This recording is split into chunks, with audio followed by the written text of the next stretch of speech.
Chad. And you, this is lifted. Thank you very much.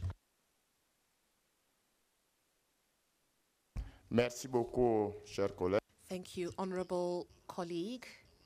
I would like to invite Honorable Fantamadi to respond to the various interventions. You have the floor. Thank you, Honorable Chairperson. I believe that all those who have spoken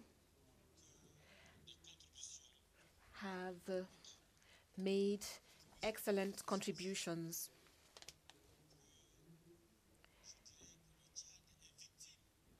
Chad is a victim of its strengths. I consider that Chad today is one of the countries that has shown its military force. And this among other African powers. The United States of America do not want to accept this fact. And allow me to add that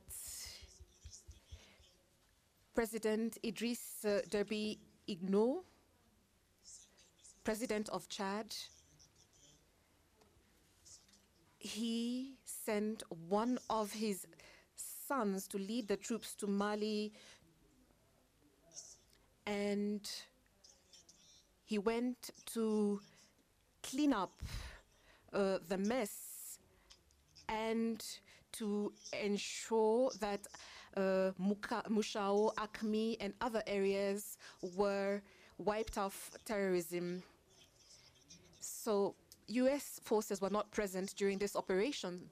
Today, we are accusing Chad, wrongly accusing Chad, because the United States of America, and you've said this yourself, President, has ill intentions and is giving the wrong information on the African continent. We are representing our people. Africa has done so much to accept some decisions, unilateral decisions from the United States of America. They're not the only power in this world. Chad, we love you and we will support you right to the end. Merci beaucoup, cher collègue. Thank you, honorable colleague. I believe that there is nothing more to add. As Honorable Fantamadi has said, it is Africans that are destroying Africans. We are destroying ourselves. I was with colleagues in the US, and when we had the think tank, we noted that it was Sudanese who said that human rights are not being respected. I believe that we need to be united and support all countries that are faced with sanctions. Why does the US Congress want to impose sanctions on African countries? Why can't the Pan-African Parliament not impose sanctions on the US? Why not? If today we have the power to create laws, we went to the Congress. The US Congress do not know Africa. So this is why I feel that it is only legislative power and the recognition by our own countries, and I congratulate Sudan, which was the first that recognized after 20 years that recognized the Pan-African Parliament. And if countries want to work individually, it's not our fault. In the United States of America, the executive does not interfere in legislative matters, and therefore discussions will stop at a bilateral level and US congressmen will continue supporting sanctions. But if every country will seize the Pan-African Parliament and will see the efforts being made by the Pan-African Parliament to resolve problems, then things will move. I would like, therefore, to move that we adopt this motion. No observations. Motion is so adopted. In accordance with Rule 38, I would like to recognize the presence of His Majesty Jean-Marie Mama, who's a senator from Cameroon and who has granted us the honor of his presence. Honorable Clerk, I'd like to invite you to kindly guide us on the order paper and tell us what item is next. The next item is presentation and debate on peace and security in Africa. Présentation et débat sur Presentation and debate on peace and security in Africa. I invite His Excellency Ambassador Catherine Mange from Kenya, representative of the Peace and Security Council of the African Union. Ambassador, you have the floor.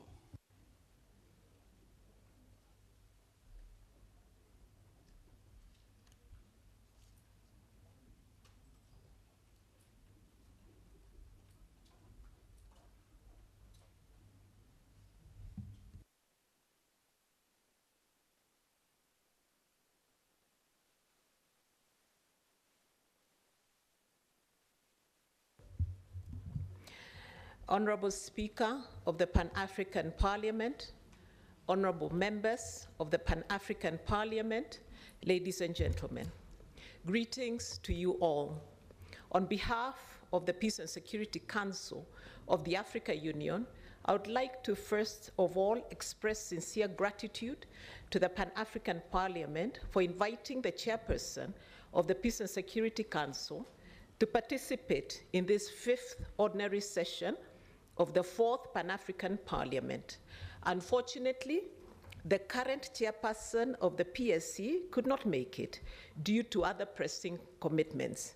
He therefore requested me to represent him and to ask that you please kindly accept his sincere apologies. My name is Catherine Muigai Mwangi, Ambassador of the Republic of Kenya and a member of the Peace and Security Council. I also wish to stress right from the beginning that the PSC attaches great importance to the regular interactions with the Parliament, as it is consistent with the provisions of Article 18 of the Peace and Security Protocol, which requires our two organs to maintain close working relations in the promotion of peace, security, and stability in Africa. These interactions are also consistent with the spirit of the outcomes of the 666th meeting of the PSC held on 13th March 2017, where emphasis was laid on the importance of institutionalizing and regularizing interactions between the PSC and all its sister AU organs, whose respective mandates cover issues relating to promotion of peace and security and the general well-being of all African people. Honorable Speaker and members of this Parliament, since the last briefing by the then chairperson of the PSC in May 2017 on the state of peace and security in Africa, the PSC has continued to deploy sustained efforts to consolidate the progress made in promoting lasting peace, security, and stability on the continent. While some progress has been made in resolving some of the conflicts and crisis situations in the continent with the support of the Commission, the regional economic communities, and regional mechanisms for conflict prevention, management, and resolution, and partners, in other situations, there are still challenges that remain to be addressed. I wish to begin with terrorism, violent extremism, and radicalization, which continues to grow in certain parts of our continent. Attacks continue to take place in countries of the Lake Chad Basin region, such as Chad, Cameroon, Niger, and Nigeria. Kenya, Mali, and Somalia, which unfortunately has just suffered a devastation of the blast that we have just recently witnessed. These continue to be targeted by terrorist groups. Groups such as Al-Qaeda, the Islamic State, and Boko Haram continue to expand their heinous activities in our continent, where they are capitalizing on the existence of ungoverned spaces in some member states. Libya is a classic example of such a country with huge ungoverned spaces where terrorist groups find safe havens. We therefore need to redouble our efforts and persevere in our fight against terrorism. The Peace and Security Council underscores the importance of a comprehensive approach in the fight against terrorism, violent extremism, and radicalization. It stresses the importance of addressing the root causes that give rise to the emergence of certain terrorist groups operating in the continent. Equally, the PSC stresses the importance of, in the longer term, supplementing military action with socio-economic development projects in communities liberated from terrorist groups. The general expectation is that in doing so, the terrorist groups would be deprived of support and recruitment grounds. In the same context, the PSC always underlines the need for adequate resources to facilitate the socio-economic recovery efforts in communities ravaged by activities of terrorist groups and rehabilitation of former terrorists who would have defected. Let me also hasten to inform the Parliament that as part of discharging its mandate, in July of 2017, the Peace and Security Council undertook a field mission to the countries of the Lake Chad Basin, where we obtained first-hand information on the impact of the heinous activities of the Boko Haram terrorist group, the activities of the multinational joint task force, and challenges being faced. In short, the current PSC counterterrorism efforts are essentially aimed at ensuring full implementation of the decisions contained in the communique of the 455th Peace and Security meeting at summit level that was held on the 2nd of September 2014 in Nairobi, Kenya. Honorable Speaker and members of the Parliament, besides terrorism, the PSC has also been grappling with efforts aimed at addressing various conflicts and crises and post-conflict situations, as well as some key thematic issues which undoubtedly demand our coordinated and complementary efforts. I will provide a brief overview of these situations one by one. First, South Sudan, where the overall political security and humanitarian situations remain extremely volatile. The implementation of the peace agreement that was signed in August 2015 is moving at a painstakingly slow pace as it continues to face a number of challenges, which are compounded by renewed fighting in various parts of that country. The PSC stresses the need to ensure an urgent and effective cessation of all hostilities, which will create the necessary conducive conditions for the implementation of the outstanding and pending aspects of the peace agreement. There is no indications that the fighting will end anytime soon. The hybrid court is yet to be established. Meanwhile, the process of deployment of the Regional Protection Force is underway. At its ministerial level meeting, held on the margins of the just concluded United Nations General Assembly on 20th September 2017, the Peace and Security Council reiterated its conviction that there can be no military solution to the current crisis, and that the August 2015 agreement remains the only viable option towards addressing the current political, socio-economic, and security challenges facing South Sudan, and thereby achieving sustainable peace. Furthermore, the PSC underscored the imperative of coordination and complementarity of efforts of all actors supporting South Sudan, as well as the importance for them to speak with one voice. Last but not least, the countries of the region, as well as influential partners, need to continue to intensify their engagement with the parties to the current conflict in order to secure a return to sustainable peace in South Sudan. On its part, the AU, through the former President Alpha Omar Konare, continues to play a significant role in ensuring the implementation the peace agreement in South Sudan. The Peace and Security Council also continues to be seized of the situation in Somalia. As you're all aware, in that country, the political situation is mainly marked by continued efforts aimed at consolidating the federal government and effectively extending the control of the federal state in all areas liberated from Al-Shabaab terrorist group. On the security front, efforts of AMISOM alongside the Somali National Army not only to consolidate peace and security in liberated zones, but also to continue to effectively liberate as many areas from the terrorist group as possible are underway. However, I wish to state it categorically that although the fighting capacity of Al-Shabaab has been significantly degraded, the group still retains the capacity to launch asymmetric warfare attacks, such as suicide bombings, like what we've just experienced, improvised explosive devices targeting not only symbols of the federal government, including government officials, but also AMISOM troops and facilities. However, the Parliament should note that AMISOM troops continue to operate under extremely challenging conditions, which have a very devastating effect on the morale of the troops. AMISOM troops' allowances are far below acceptable levels. Food rations are also a serious challenge. Added to all this is the lack of force enablers and multipliers. Furthermore, the current mandate of AMISOM will come to an end on 31st May 2018, at which point the mission is expected to hand over the responsibility of ensuring national security to the Somali National Defense and Security Forces.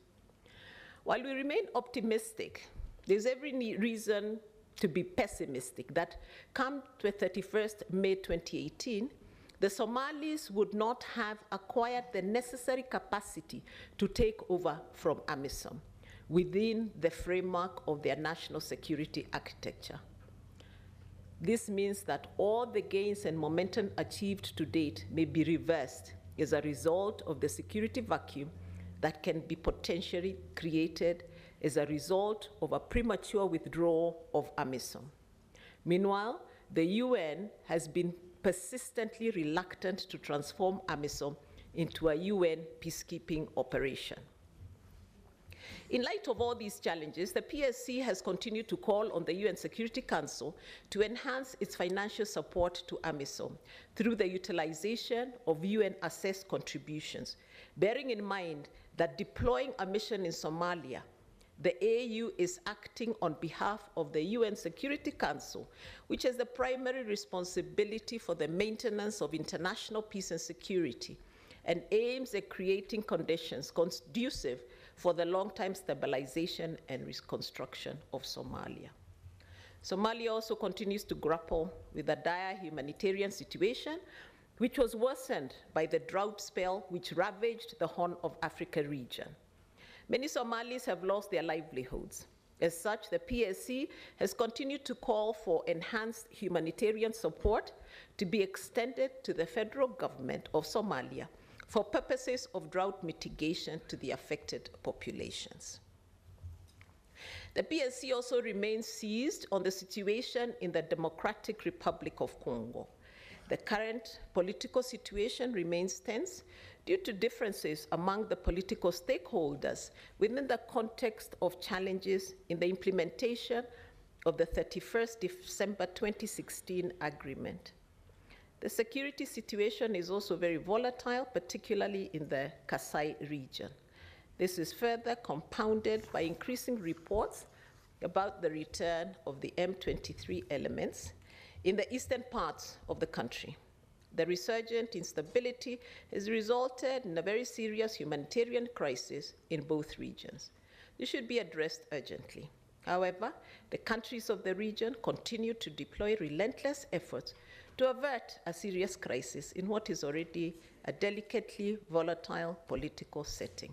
I am happy to inform that recently the chairperson of the Commission, accompanied by the Commissioner for Political Affairs, visited the country. Next week, the PSC will also be undertaking a field mission to that country. with a view to gathering first-hand information regarding the evolution of the overall situation, including the status of preparation for elections consistent with the 31st December Agreement, as well as challenges to be urgently addressed. The Peace and Security Council underscores the importance of concrete measures to prevent the escalation of the situation in the DRC. In Mali and the Sahel, the situation has been marked by the pursuit of efforts to implement the Agreement for Peace and Reconciliation in Mali. There has been some progress in the process of the establishment of interim state authorities in the 5 regions in northern Mali and the convening of the Conference of National Accord. However, the PSC is concerned about the slow pace of implementing of the agreement and the escalation of terrorist attacks, particularly in the northern and central parts of the country, against Malian armed troops, the international forces, MINUSMA, and forces serving under Operation Bahane.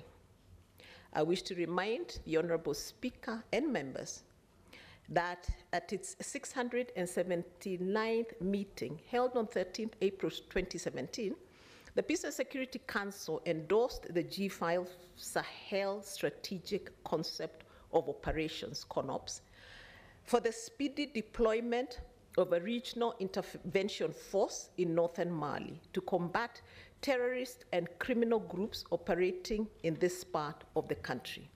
As the PSC, we welcome the efforts by the countries of the region within the framework of the Nouakchott process and the G5 Sahel in the fight against terrorism and transitional organized crimes.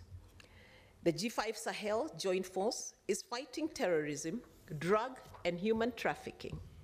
It is also involved in contributing as necessary to the restoration of state authority and return of IDPs, as well as in facilitating delivery of humanitarian assistance.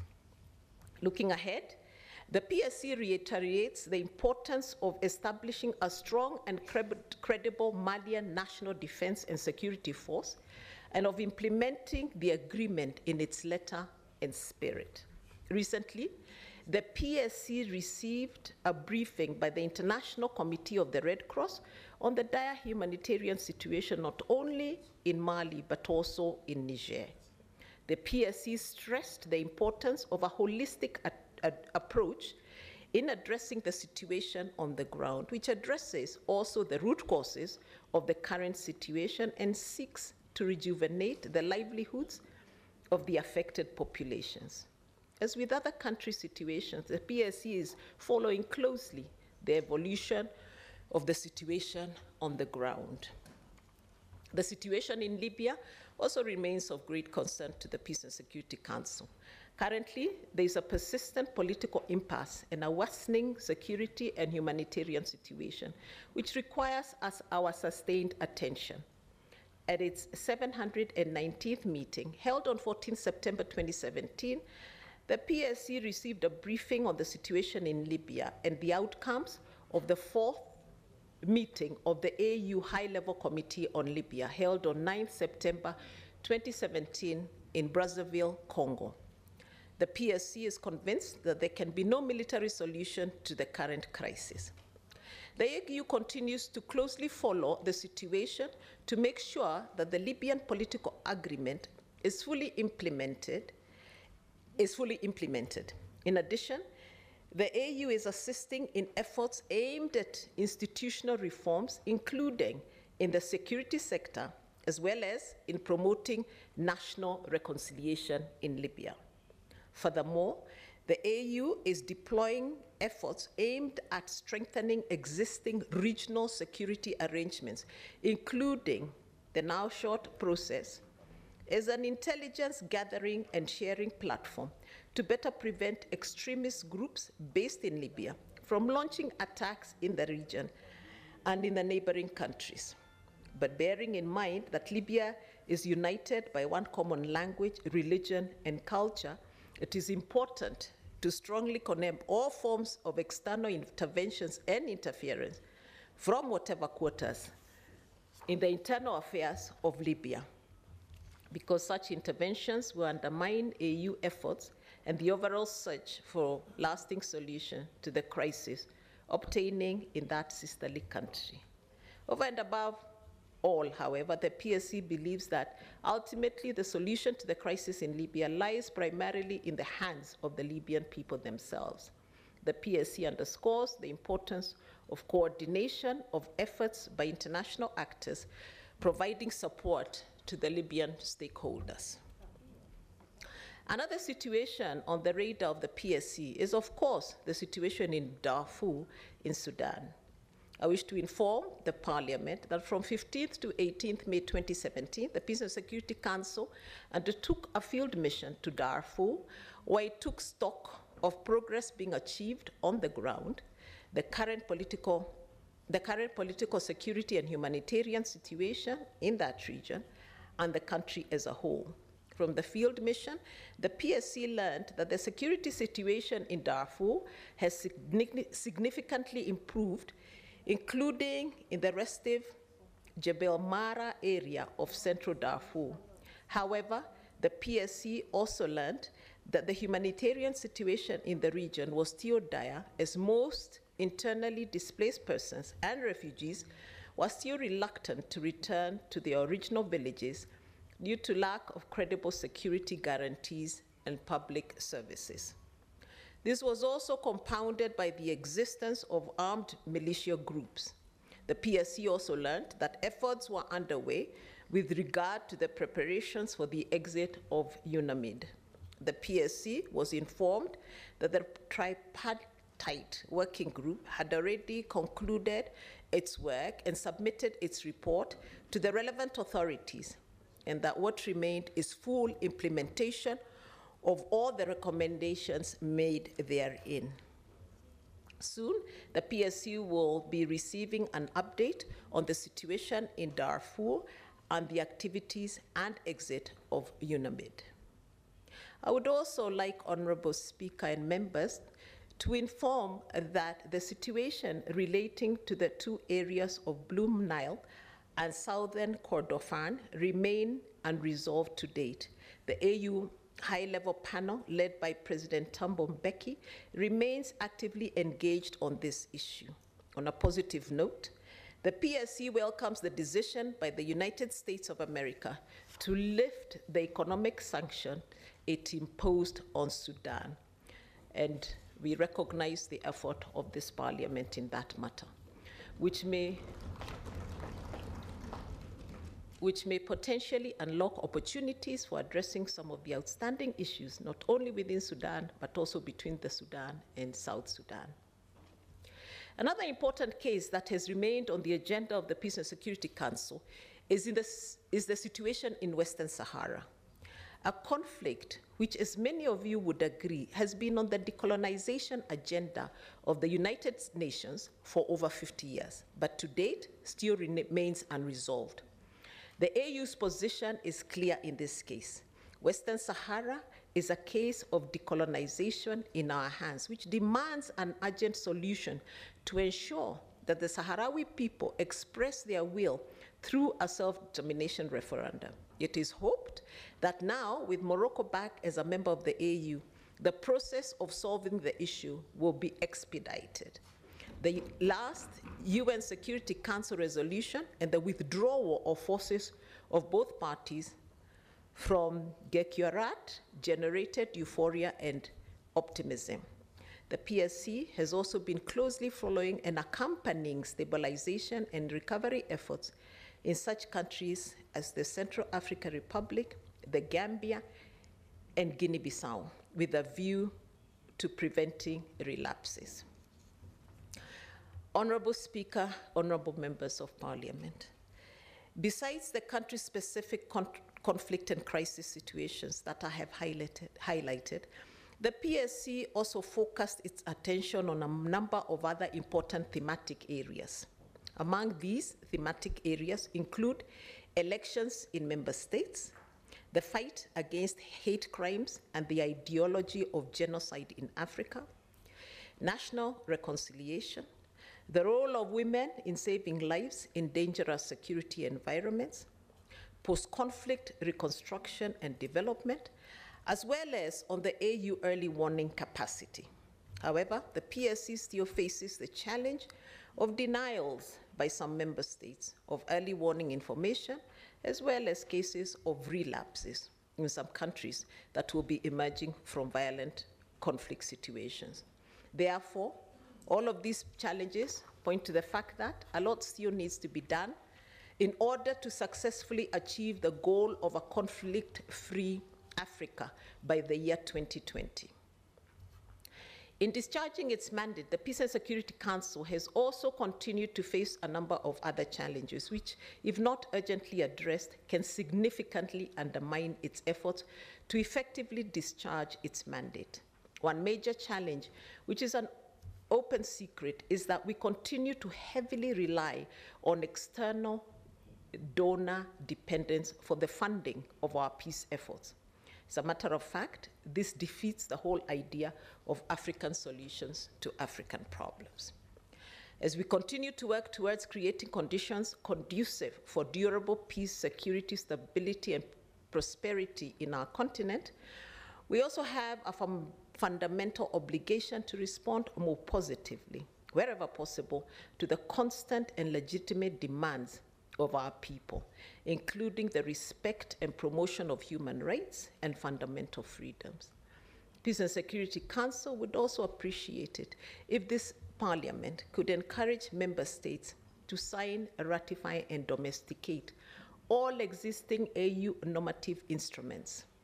This is probably one of the best approaches of effectively preventing violent conflicts and instability in our continent.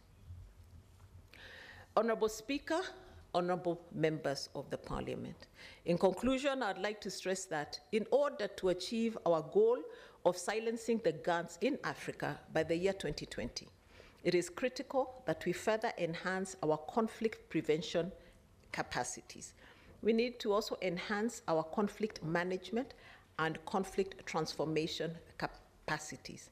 It is in this regard that I would like to encourage all AU sister organs, particularly this very Parliament, to also take full advantage of all available tools for structural conflict prevention, among others, by ensuring our respective governments be more transparent and accountable to the people, and also be responsive to the legitimate demands of the people.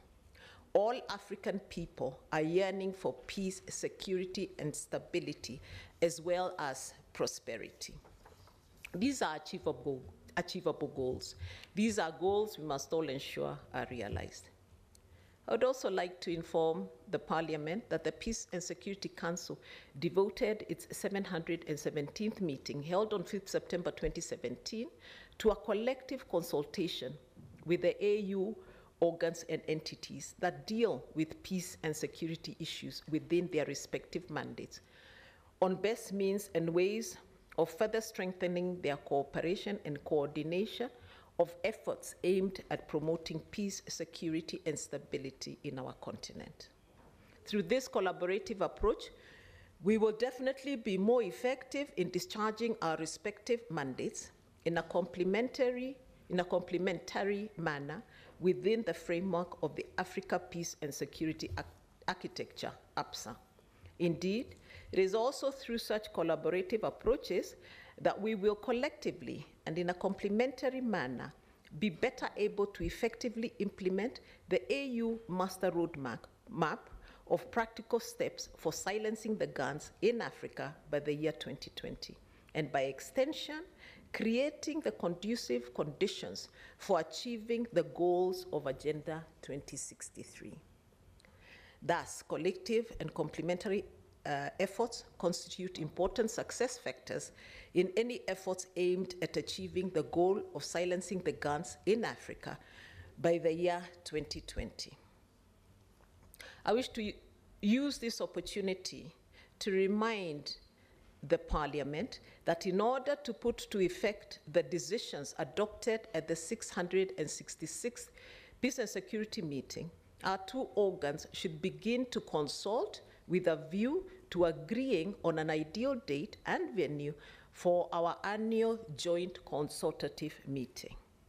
I would like to end by reiterating the sincere appreciation of the Peace and Security Council to the relentless efforts of the Pan-African Parliament, which in large measure also contribute very significantly towards the promotion of peace, stability, democracy, and prosperity of our great continent. Honorable Speaker, honorable members, I wish this session fruitful deliberations, and I thank you all for your patience.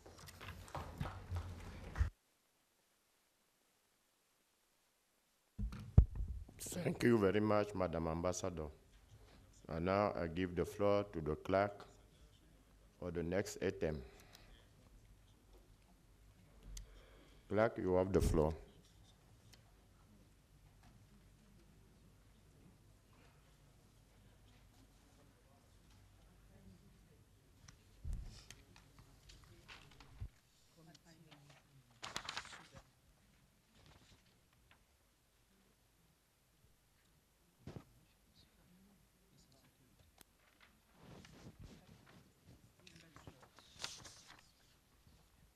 The next item is presentation and debate on the report of the Committee on Cooperation, International Relations, and Conflict Resolution, fact-finding mission to Sudan from the 11th to the 15th of September 2017. Présentation et débat sur le rapport. Presentation and debate on the fact-finding mission to South Sudan held from 11 to 15 September 2017. I invite the chairperson of the Permanent Committee on Cooperation, International Relations and Conflict Resolution to make his presentation. Mr. Chairperson, you have the floor.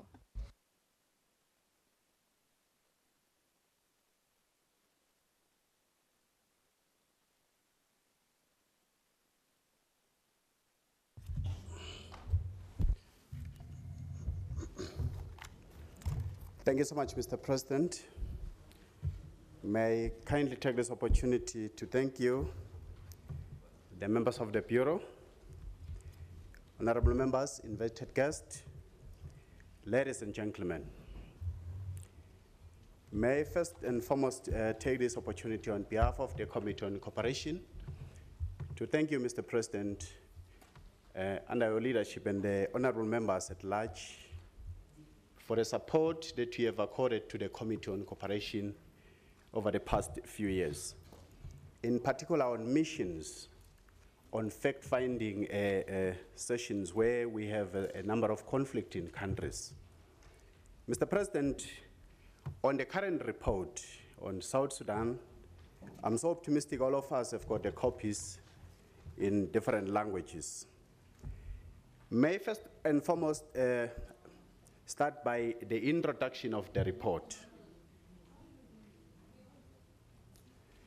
Mr. President, pursuant to the provision of Article 26(4) of the Rules of Procedure of the Pan-African Parliament, the Permanent Committee on Cooperation, International Relations and Conflict Resolution is seized with the responsibility of assisting the Parliament in its conflict prevention efforts.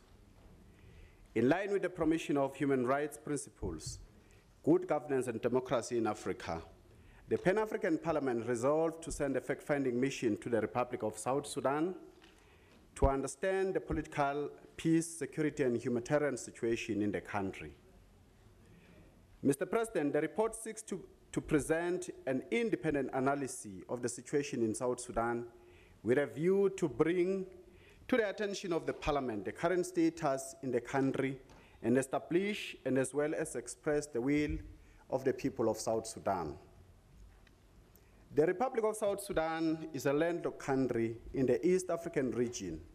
She gained her independence from Sudan on 2011 by seceding from Sudan, making her Africa's 54th independent country.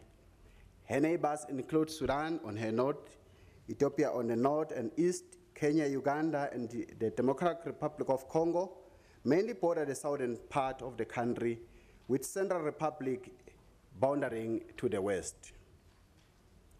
Mr. President, South Sudan, Africa's newest independent state, continues to face several challenges with respect to its governance and political situation. The situation remains a major concern due to the recurrent internal security conflicts worsened by famine and general economic malaise.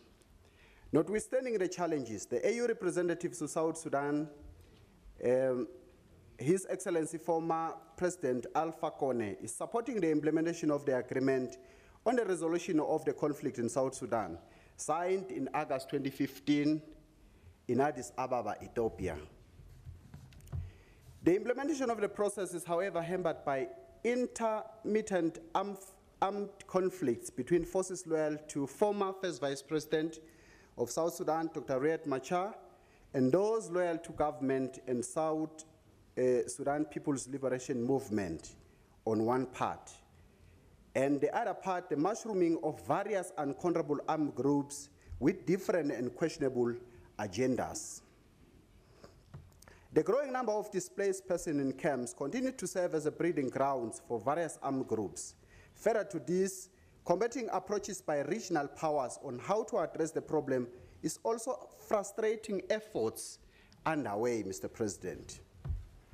The African Union is also supporting the establishment of pillars aimed at achieving transitional justice, such as the Hybrid Court, the Truth and Justice and Reconciliation Commission, and the Competition Authority. Furthermore, efforts towards deployment of regional peace force being advocated by Intergovernmental Organization on Development, IGAD, since 2010 is underway. The main objective of the mission, Mr. President,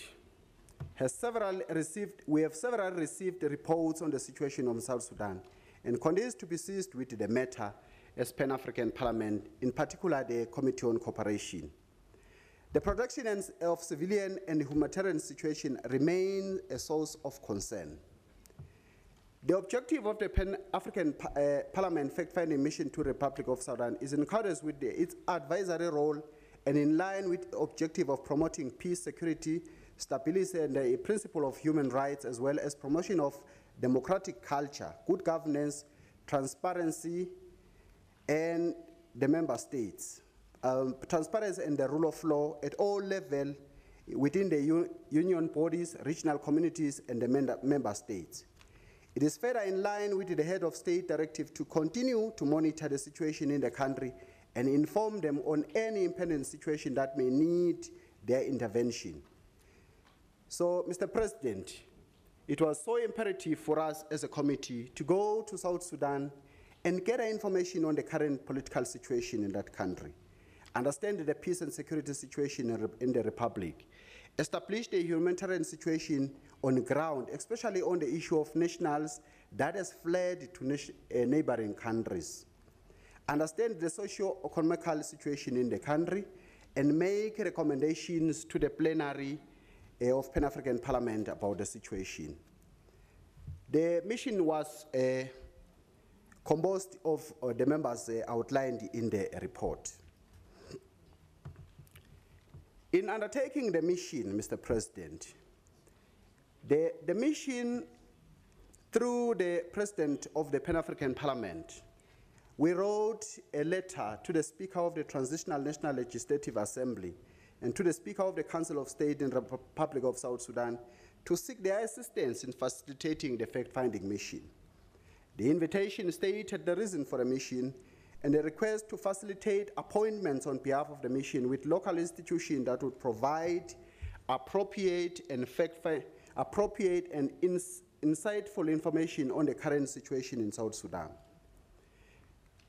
The institutions that were conducted during the mission included the African Union Commission Liaison Officer in Juba, the Council of State led by the Speaker and leadership of the Council, the Transitional National Legislative Assembly led by the Speaker there, the Minister of Foreign Affairs led by the Minister himself and his team, the Judiciary represented by the Chief Justice, youth, women, and children groups, the United Nations missions in South Sudan, representatives of the political parties, Joint Monitoring and Evaluation Commission, known as the JMAC.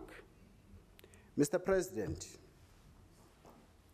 when we arrived in Juba,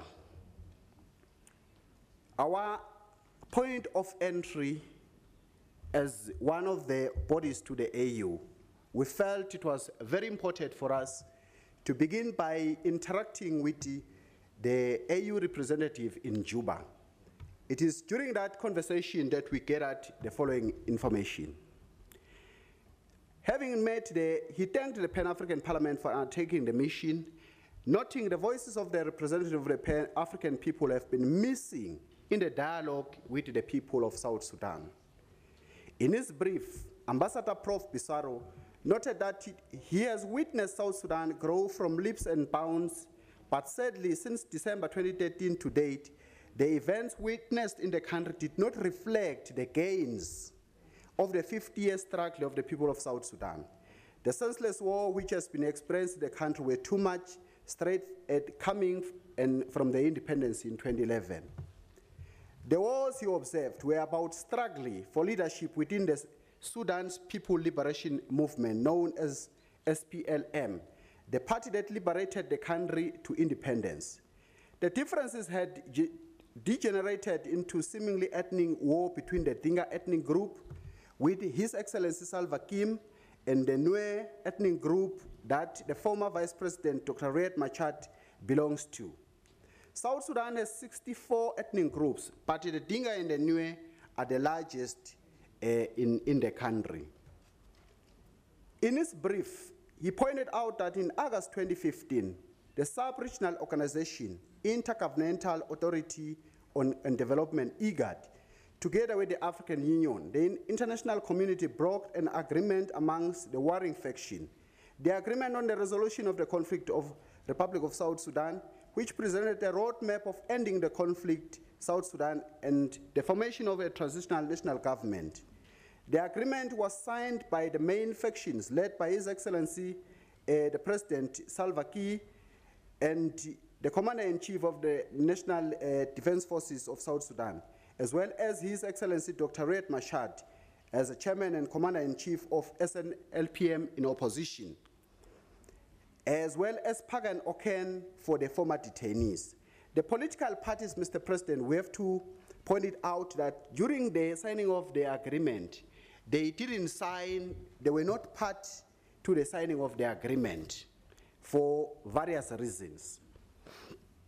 The agreement was further signed by stakeholders who included the civil society of South Sudan, faith-based leaders of South Sudan, representative of Women Bloc of South Sudan, representative of eminent personalities. Also included in signing of the agreement were the adherents, the IGAD head of state and government, the African Union high-level ad hoc committee for South Sudan, African Union, and IGAD during that process, Mr. President, and the international partners witnessed the signing. The ambassador informed the PAP team that the agreement has been criticized for concentrating on only two main individuals, which is basically the current president and Riek Machar, who was the former vice president of the country, who are widely seen to represent the Dinka and the Nue, leaving out the rest of the other ethnic groups in the country. The agreement, Mr. President, they've got 8 chapters. Through the leave of the House, I think we have, kind of outlined what basically the chapters all talk about in the report. And may you just allow me to just jump, those chapters, because they are clearly outlined here and they are just, drawn exactly as what they were in the agreement itself. Mr. President, may I continue and say, from the period of signing the agreement to date, several events have taken place with negative effects on the implementation of the agreement. The country has experienced increased pockets of violence. Northern Juba in particular, that has been largely peaceful, is now a bedrock for frequent terror. The south of the country too has seen pockets of increased violence. The July 2016 fighting that took place at the State Lodge in Juba between the forces loyal to President Salva Kiir and Dr. Riek Machar, they further hampered the agreement. Currently, Dr. Riek Machar has been taken out of South Sudan and is a resident of South Africa and is unable to return home. He, however, Mr. President, honorable members, commands a considerable following in the country, that is South Sudan. The JMAC, led by former President Festus Monk, in implementing the agreement and taking into account the various delays in the process, recommended that to IGAD that there is a need to revitalize the agreement which was signed in 2015 to bring on board parties that were not included in the initial agreement. It is emphasized that the amendment of the agreement will be completed or agreed upon by November 2017. Further to the development in South Sudan, and in an effort to bring peace to the country, President Salva Kiir has formed a National Dialogue Commission. Although its modalities of operation are still being formulated, it has been well received by most citizens of the country. It is independent of government, and the members are drawn from various sectors of the country. Ambassador Prof. Pissarro further informed the PAP delegation that while there was a modest process made in finding a last solution on the South Sudan, there were challenges being faced by the implementation, which could be attributed to various factors. The element of mistrust among the key stakeholders was paramount, with accusations that there was no political will to implement the agreement. The humanitarian situation in the country was also hampering implementation. Geographical competing interest among member states of IGAD has also been seen as a hindrance in the implementation process by both the National of South Sudan and the member states around. However, he emphasized that all was not lost in the peace process. He emphasized that Africa was certain that they would ensure that peace is restored within South Sudan. African solutions that would solve African problems.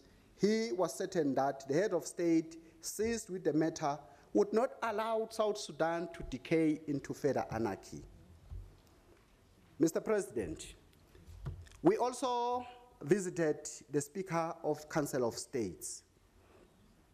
During our conversation with him, the Speaker of Council lauded Pan-African Parliament for taking a bold step to visit South Sudan to establish firsthand what was happening in the country. He noted it was important for Africans to take key interest in their own problems, with the view of providing solutions that could only relate to African solutions.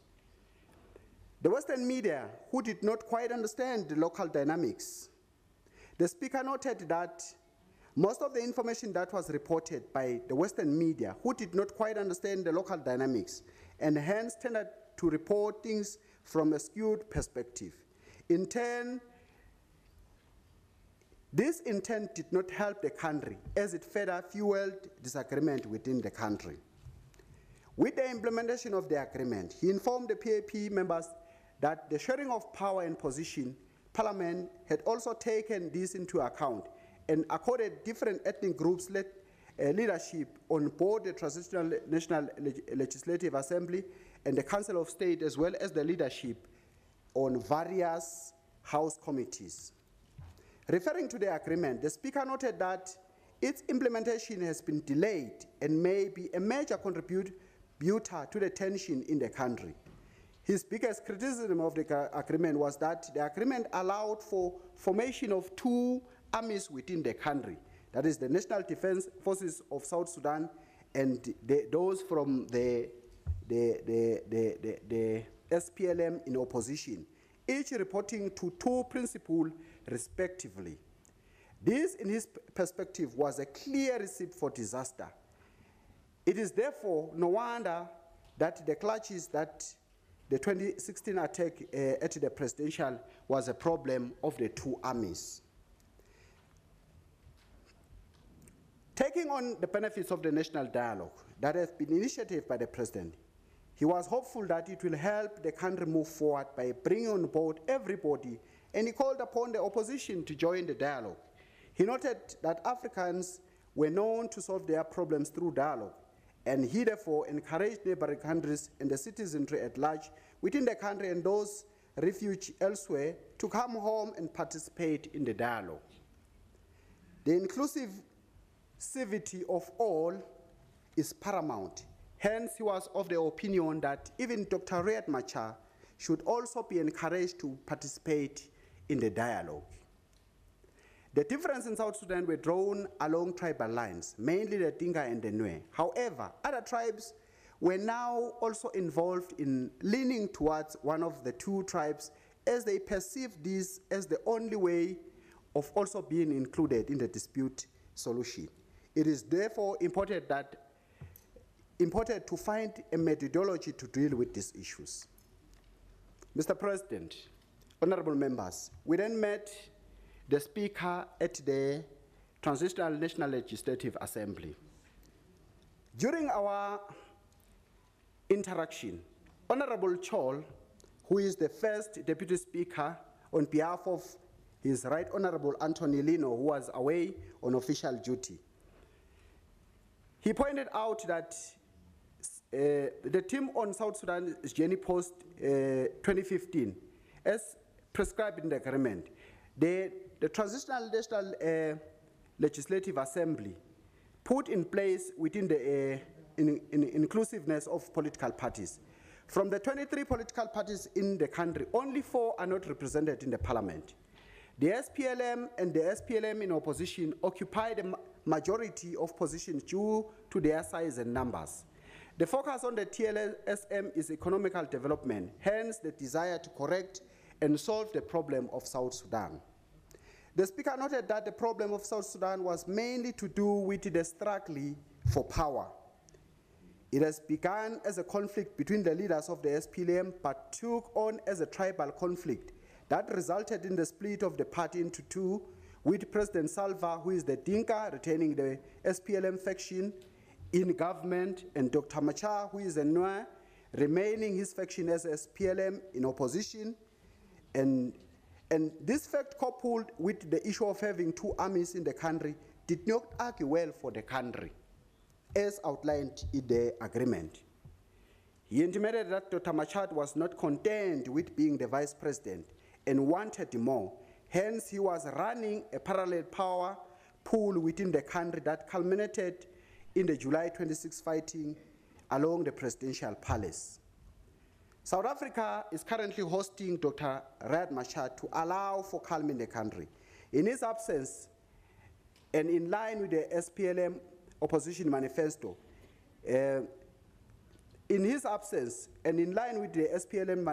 his absence has created a vacuum in the leadership. As a result, His Excellency Taban Deng was elected by Dr. Riek Machar's party to replace him as a vice president in the country and is in office as I speak. This, of course, has brought into play new dynamics in the implementation of the agreement, hence the need to revitalize the agreement. Alongside the national dialogue was the setting up of the hybrid code, which would be used to address and correct the past wrong committed. He noted that the Parliament was awaiting a draft on the bill on the establishment of the code. Mr. President, we also met the Minister of Foreign Affairs. In his brief, he informed the members that Sudan is a young country that has only just recently celebrated its independence from Sudan, and he has received tremendous international support and goodwill, and this was still at its disposal. However, it is needed to solve the internal problems in order to move forward. He reinstated that the genesis of the crisis began in the political bureau of the party. The differences arose as a result of how to execute reforms in the country. The country's constitution was based on armed struggle, and this naturally resulted in the conflict within the country. With the above dynamics and the need to seek a lasting solution, the JMAC headed by former President Feder is tasked with monitoring the status of the implementation of the process with recommendation to IGAD on what needs to be done. The JMAC has therefore recommended to the IGAD the need to revitalize the agreement and look to areas of improvement in the current agreement. The Minister warned PAP delegation that South Sudan economy was currently in a very precarious situation. The economy urgently needed to be revamped. This would help keep the citizen in meaningful engagement and concentrate on building the economy. He further noted that institutions like World Bank and the IMF should come to the aid of the country and not shun them during this period. It is important they remain a part of the solution and not create further problems for the country. Mr. President, the Minister further outlined the need to ensure that former detainees were brought back to the country and a very enabling environment is accorded to them so that they may come back home. The Minister advised the PAP delegation that representatives of the people, they needed to be seized with the situation of South Sudan as they are best placed to articulate the citizens' needs. Amongst other people we met, Mr. President, was the judiciary, as outlined, headed by the Chief Justice. The Chief Justice, who explained to them the role of the judiciary in peace-building process, was, in as far as possible, to build unity amongst the warring factions. In doing so, the judiciary is a neutral party in the agreement, as they represent the sovereign state of people of South Sudan. In his call to revitalize the agreement and implement it within the stated timelines, a delayed implementation was causing fatigue to the South Sudan and a contributing factor to the people deciding to act how they best deem fit for their own interest. He lamented that due to the ongoing crisis and with the sporadic incidents of fighting across the country, mobile courts were being hampered as they were unable to deal with cases, thereby creating a backlog. Further to this, the Chief Justice Chen also noted that the financial strain being witnessed in the country had a negative bearing on the judiciary, as they were unable to recruit judges and magistrates, yet they had a backlog of cases awaiting to be adjudicated upon across the country. He also noted that as a judiciary, a lot of civil education will need to be conducted to enable citizens understand the role of the judiciary, especially in application of the law. Being a young nation, there was still a lot of interference within the judiciary. He noted that coming from a background of war, a center of power as known to the people was with the commanding generals who were at the forefront of the war. He, however, affirmed that there was support and political will by the government for the judiciary. The Chief Justice noted that the judiciary has no direct role in the national dialogue and the hybrid court, as these were political-driven processes. However, they were willing to cooperate and make them efficient. He, however, noted that the difference between the judicial processes and which function through investigation and prosecution, whilst the hybrid court does not fully investigate cases. The national dialogue, on the other hand, was required as a function of the agreement. Mr. President, we met the women, the youth, and the children. They all expressed their desire for a peaceful South Sudan and wondered why their leaders were engaging in protracted battle for power. They were the greatest victims who bear the burden of such crisis.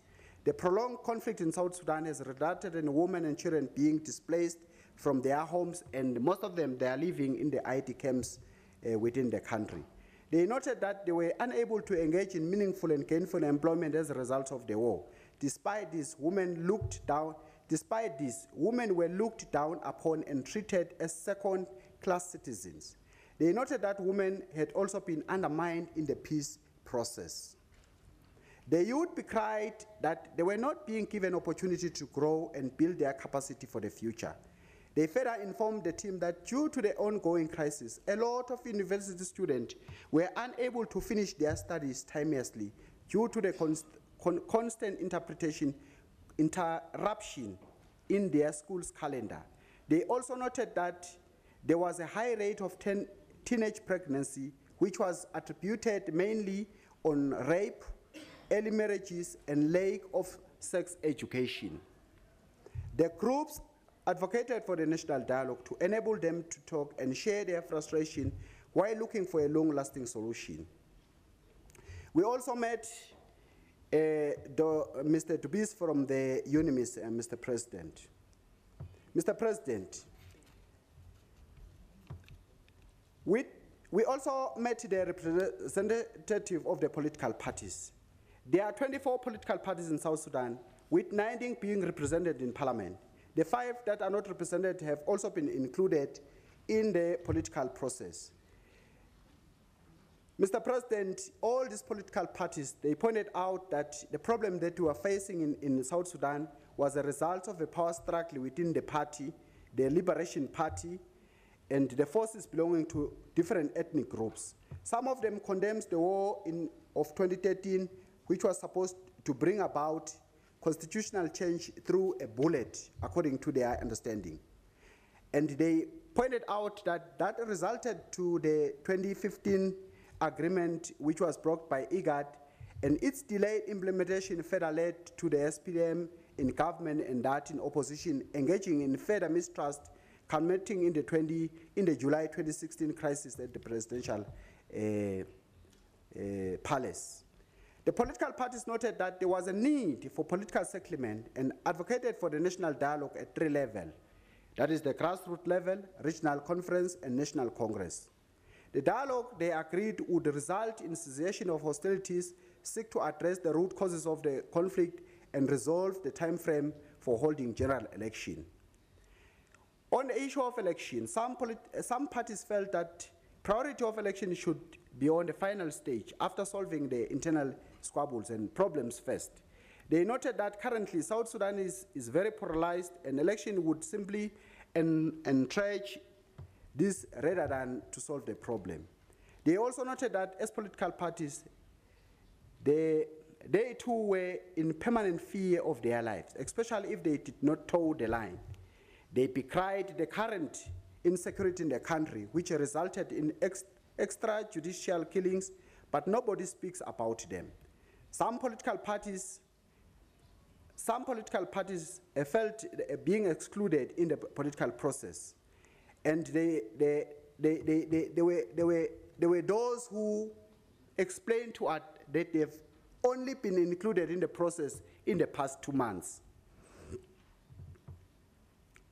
Mr. President, they noted that majority of the people of South Sudan remained largely uneducated, thereby easily taken advantage of. As political parties emphasized that representatives of the people in South Sudan, and to enable to do so effectively, they needed a peaceful environment. The political parties emphasized on the need to urgently revitalize the agreement and begin its implementation. They further insisted that strict timelines should be adhered to.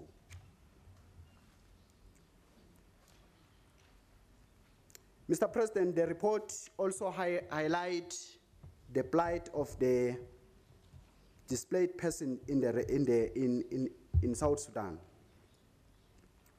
We also outlined in the report the socio-economic consequences of the conflict. Other things which we outlined in the report at 6.21, resulting in a low level of access to quality education. The education sector remains critically under-resourced. According to the national data, annual allocation for education stands at 7%. It was at 7% in 2013-14 from 6% in the previous year. The government has committed to allocating 10% of its national budget to general education and 5% to tertiary education in the current annual budget, Mr. President. The education sector in South Sudan faces severe challenges, which include high number of out-of-school children, low primary completion rate, which is even worse for the marginalized groups like girls and children in the rural areas, low adult literacy rate, scarce teaching and learning materials, and inadequate schools infrastructure with large number of open class rooms. The health sector, Mr. President, is another sector that is suffering much prejudice given the situation in South Sudan. Mr. President, coming towards the end of the report, can we, as a mission, outline the challenges that we faced because it may be a contributing factor to the shortcomings of the report. The limited time and resources for the mission posed a huge challenge to the mission in a country as vast as South Sudan, with a situation that is quite complicated. Secondly, the over-reliance on local stakeholders for facilitation of the mission in terms of where to go, how to arrange the engagement, and what to do also limited the team scope. This has largely been attributed to the security state at that state. As a result, Mr. President, the mission was unable to travel outside Juba to get a wide opinion of the people of South Sudan. Further to that, the vast and deplorable infrastructure in the country also limited the team's ability to find safe alternative means of reaching other areas outside Juba due to the security issue, Mr. President. Another issue which we want to outline, Mr. President, is the non-availability of Dr. Riek Machar in the country, and with no known representative in Juba for us to interact with, or who would basically represent him direct. We're also unable to directly meet with IGAD. Mr. President, you'll understand that in most of our report, IGAD has played a very vital measure in an endeavor to ensure that there is peace in South Sudan. In conclusion, Mr. President, as a mission, we came up having looked at the situation, having analyzed the information that we gathered. We're of the view that the situation in South Sudan is as a result of power struggle within the SLPLM. It is not a war as a result of any tribal or ethnic group war. The majority of the people of South Sudan have a general will for peace. The delayed implementation of the agreement is largely attributed to the lack of financial support from the international community. The continuous armed conflict and mushrooming of uncontrollable armed gangs are creating anarchy in the country. This is attributed to the delayed and or failure of implementing the cantonment of forces after signing the agreement. We also observe that the apparent rigid opposition by the main protagonist militant against any meaningful negotiation. Basically, we are talking about the key players there, which is the main warring factions in the agreement. The different approaches undertaken by key regional and international bodies or figures only tend to confuse, Mr. President, the situation there. And I'm happy that the peace and security personnel, when he was making a report, he alluded to the fact that we need a strategized methodology how to deal with the situation in South Sudan. Mr. President, there is a growing disappointment by the people of South Sudan in the apparent lack of robust intervention by African brothers. So as PAP, we need to urge our member countries to vigorously or become robust in an attempt to intervene in the issue of South Sudan. The concept of national dialogue is a laudable intervention to get all interested on board for a peaceful South Sudan. The inclusion of all parties and stakeholders in the national dialogue, especially to Riek Machar, is imperative for its success. The hybrid code, as emphasized in the agreement, will assist in securing justice, fairness, and in the hearing process. The humanitarian situation in the country is dire, Mr. President. The economy remains in a very precarious state with a growing and looming famine. Crime is also assuming an alarming proportions with impunity because of the lack of security and inability of the state institution, including the judiciary, to function as required. In conclusion, Mr. President, as a committee, we would want to recommend this to the Committee on Justice for consideration and by approval by the Pan-African Parliament. This is what we recommend, Mr. President. Having looked at the report in total, We recommend that there should be an immediate cessation of all hostilities to allow for dialogue, that the international community support and facilitate the National Dialogue Initiative in South Sudan. Mr. President, we further recommend that the international community encourage all political parties, members of the civil society in South Sudan, to participate in the national dialogue. We also recommend that there should be an international conference, Mr. President, in South Sudan under the auspices of the AU and its organ, regional economic blocs, and the United Nations. It is very, very important, Mr. President, to have the international dialogue so that the people of South Sudan could understand that the concept of dialogue is not only a local initiative, but it is a methodology or an instrument that is used internationally in an endeavor to solicit peace. The IGAD High-Level Revitalization Forum should ensure that during the revitalization process, all stakeholders, Mr. President, especially all political parties and representatives of the civil society, are brought on board, as opposed to what happened when they were coming up with the agreement of 2015. The IGAD, AU, UN, and other donors should ensure that the implementation of the revitalized agreement is financially and technically supported. Why, Mr. President, we point out to that? If you look at the cantonment agreement on the other part, you realize that most of the armed groups that is now attacking South Sudan is as a result of failure by the government to bring on board all those kind of armies from the opposition and from the government together, given the financial situation that was there in South Sudan. So we urge the international community to ensure that whenever they recommend something on the agreement, there should be a financial part of it so that we ensure that the agreement is better and be in a position to be implemented. The AU member states to support the humanitarian situation in South Sudan.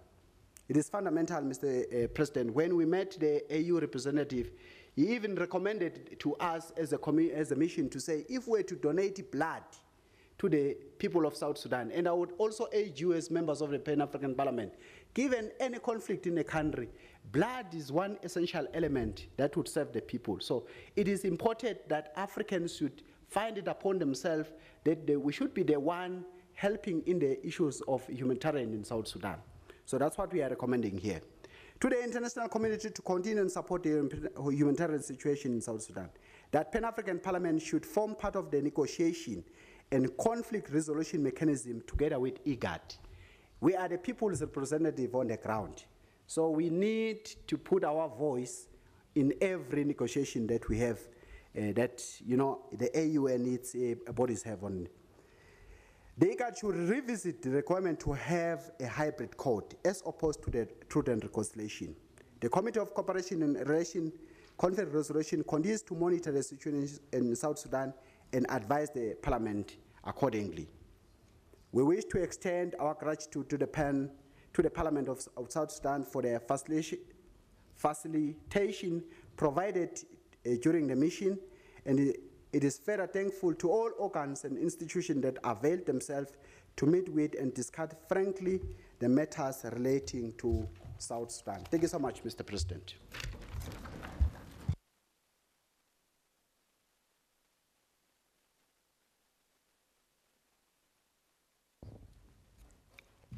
Merci beaucoup. Thank you very much, honorable colleague. Before opening the floor to the audience, I'd like to salute the presence among us of our honorable colleagues from Uganda who have traveled from afar to come and take part in this meeting. Honorable Abbas and Honorable Wilfred, Honorable Onyango Gideon, and Honorable Namoe Stella. If they are in the hall, we wish you well and welcome to this meeting, and we trust that your stay here is to support us in our work and bring additional vigor to our assembly. You're most welcome if you're still in the room. Distinguished colleagues, I have before me a list of 46 speakers which are going to critique the two presentations. I'd like to suggest two things. First, that the vote of thanks, please allow me to thank those two speakers on your behalf, and therefore I'd like to say thank you to Her Excellency the Ambassador and the Chairman of the committee for the work done, because this is going to allow those who are going to take the floor to go straight to the matter and to raise issues that pertain to the two speeches, if there are any issues for that matter. In that way, we can then have the opportunity to recognize the 46 speakers to raise their matters quickly and thus allow to the two speakers to answer them. If that is fine with you, without objection, without comment, I think it is adopted, therefore.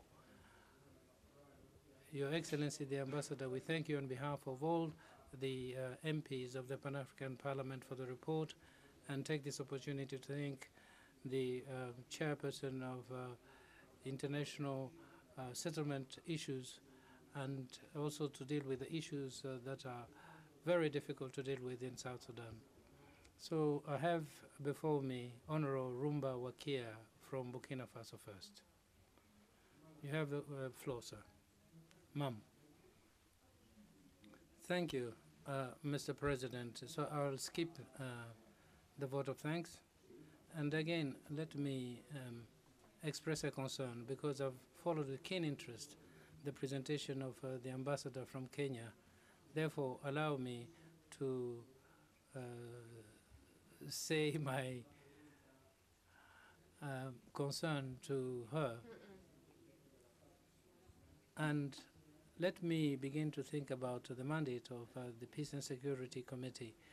Do they have a mandate that deals with post-security situations? Because for countries such as Burkina Faso, we are the victims of attacks in the northern part of that country and on the other side in Mali. And also police stations have been attacked, and we've come across bodies of members of the police force who have been burned, and innocent people who have been either taken away or we hope that the ones who have been captured would be freed in the not too distant future. Now, let me ask whether the Peace and Security Commission has actually thought of organizing a mission to Burkina Faso, especially in the northern part of the country, because the population is scared. Even in the capital city, we have false alerts, which make it sometimes that people desert some parts of Burkina Faso. And that part of the capital city is deserted because it's been the victim of attacks. And these have been done wantonly. And therefore, we want to know whether the Peace and Security Council can do something about our country to reassure our people. That is my question. Thank you very much, honorable colleague, for having taken on board the lesson. And Janet Kabila from the DRC, you have the floor, ma'am. For giving me the floor. You having thanked on our behalf, Madam Ambassador, I would like to take this opportunity to express my gratitude to the Peace and Security Council for all the efforts that is undertaking to bring peace and stability in my country, the DRC, and of course in our continent as a whole. I do welcome on behalf of the DRC parliamentarians the Council's mission to my country, and I would like to inform you that the security situation in Kasai region has positively changed and coming back to normal. A provincial conference on establishing peace and Reconciliation in the two affected provinces took place in September, and it reconciled the different tribes that were at the epicenter of that brutal conflict. Peace and relative calm has returned. That has permitted voter registration to take place, and it's still underway. The election process is also underway so far. The CENI, the electoral body, has registered 42 million voters out of the estimated 45 million. The election process, despite many challenges that we are facing, is slowly but surely doing its work. Honorable President, Africa is faced with many security challenges, as we've heard from the expose of Ambassador Mwangi. Terrorism is progressing at a very concerning rate in many African countries. I would like to know if the Peace and Security Council has identified the root causes of this expansion and radicalization. Would you agree, Madam Ambassador, that the US government sanctions, for example, against Chad, which we've just discussed here today, is hindering the efforts of the Peace and Security Council against the fight on terrorism? And how is the Security Council prepared to deal with it? What are the measures being taken? And on the issue of Sudan, I do sympathize with the people of Sudan, our brothers and sisters, and I believe that it's possible to find a solution. South Sudan, thank you.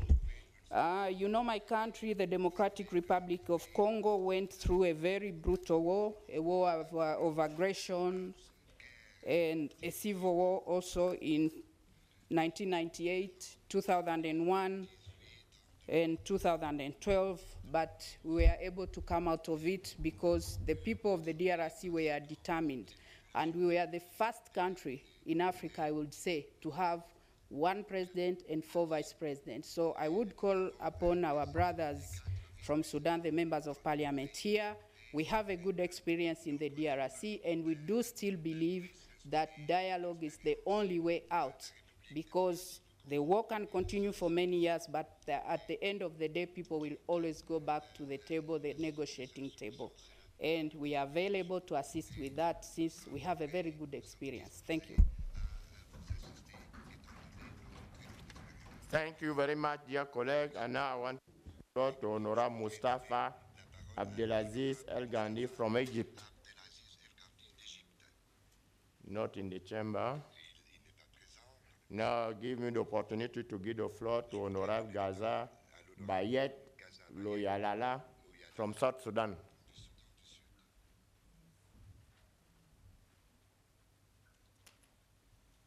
He's not in the chamber. And now let me give the floor to Honorable Joseph Yele Chire from Ghana.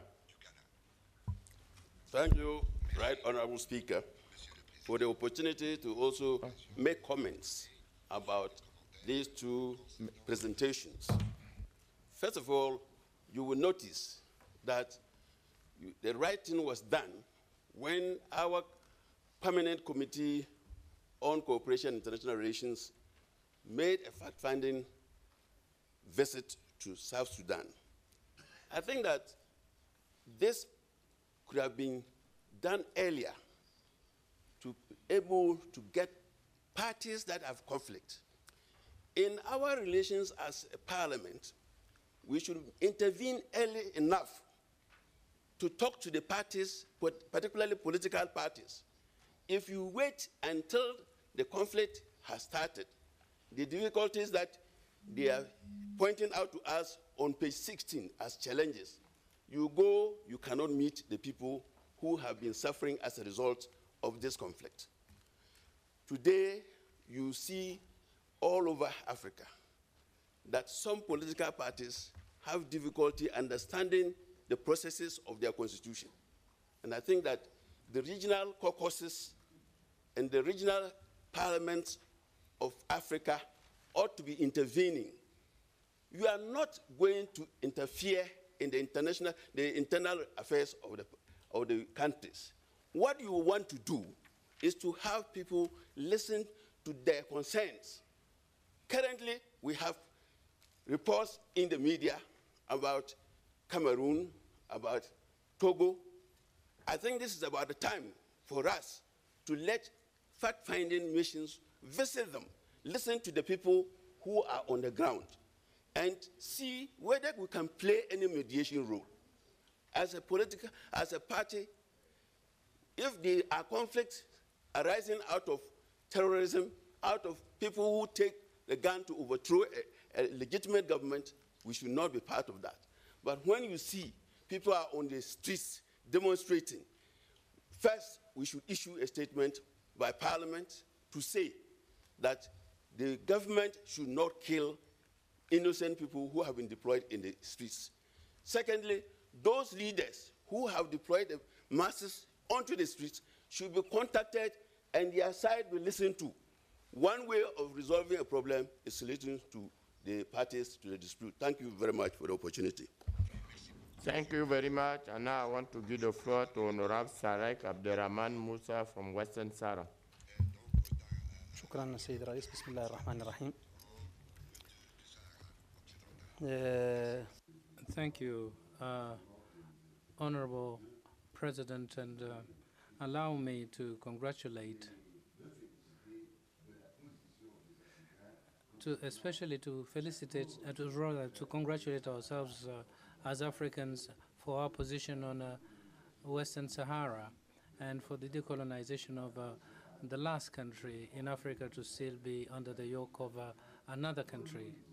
It is unacceptable that a fellow African country would colonize another African country. I think we cannot accept this situation, and we cannot allow this situation to continue.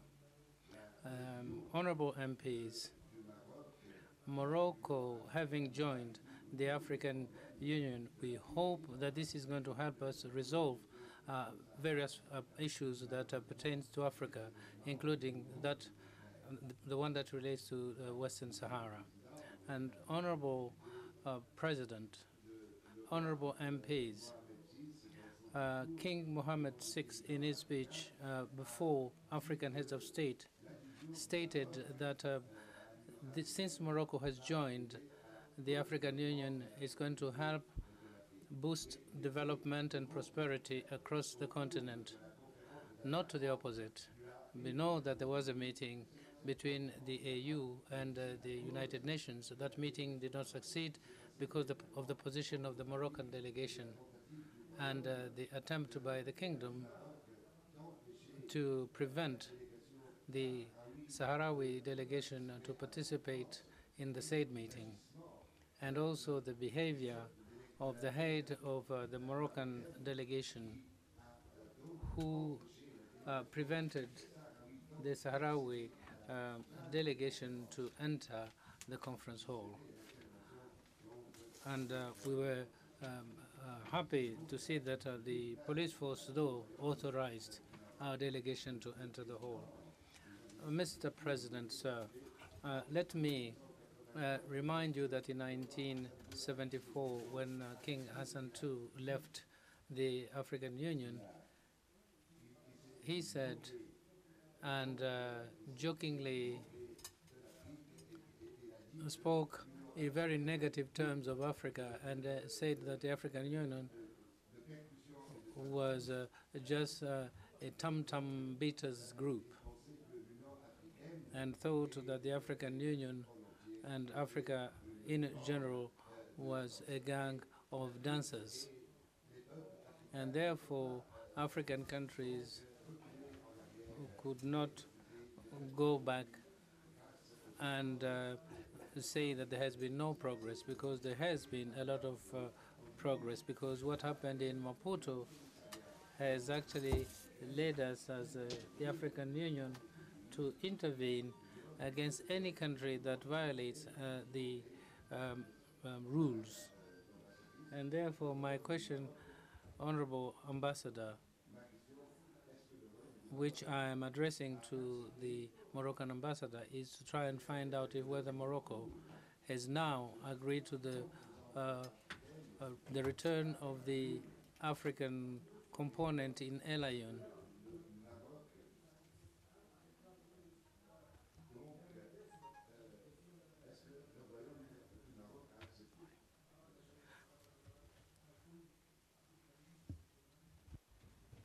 Du Soudan, Madame Honorable.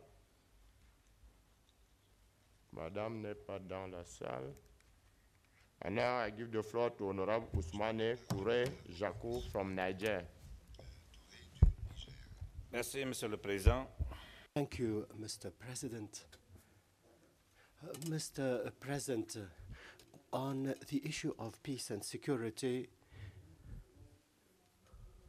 we have the duty to recall what you already know.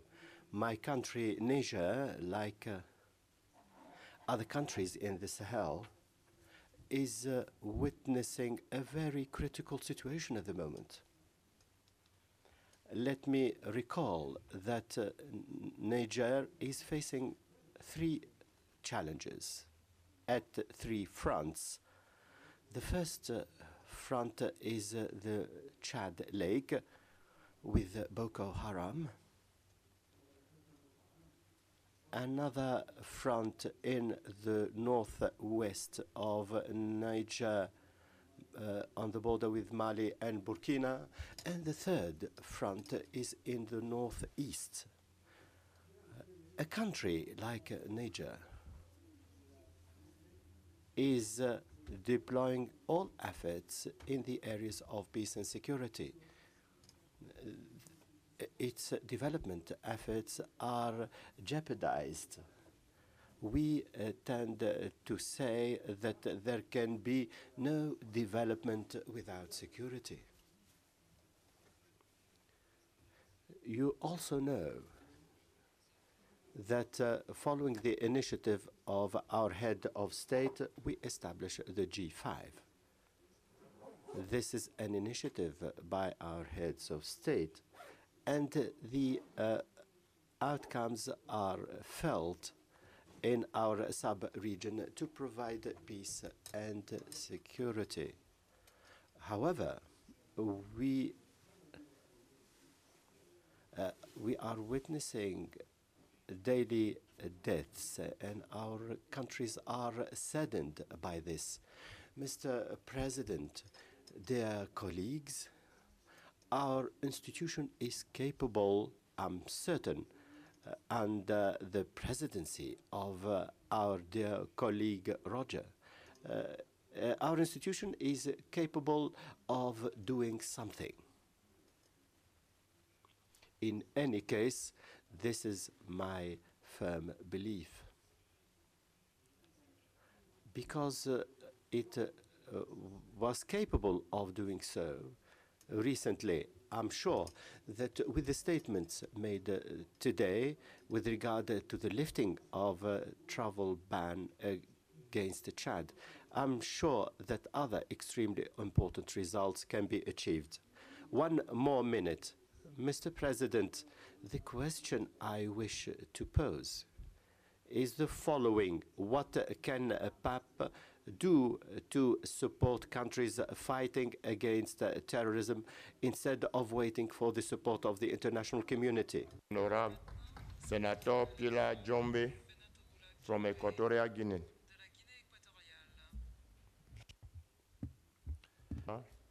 And now let me give the floor to Honorable Chief Fortune Charambira from Zimbabwe. Thank you, Mr. President. May I start by thanking the two presenters and want to say congratulations to Honorable Victor Chachal, the chair of the Committee on Cooperation. The report is well written, one can easily follow, and the presentation was very good. But my first contribution goes to the presenter from the Peace and Security from Addis. The rest has been said. I won't comment on everything, but just to say, when you say the outlook in general of conflict on the continent, you touched on elections, role of women, maybe I didn't get you properly. I didn't hear you talk about the issue of the youth. The issue of the youth is a potential source of crisis if we don't handle it properly. Coming back to the main issues, and that includes the report by Honorable Victor. Let me start with DRC. I think the experience of DRC is instructive for peacemakers on the continent. That if you leave people to have homegrown solutions,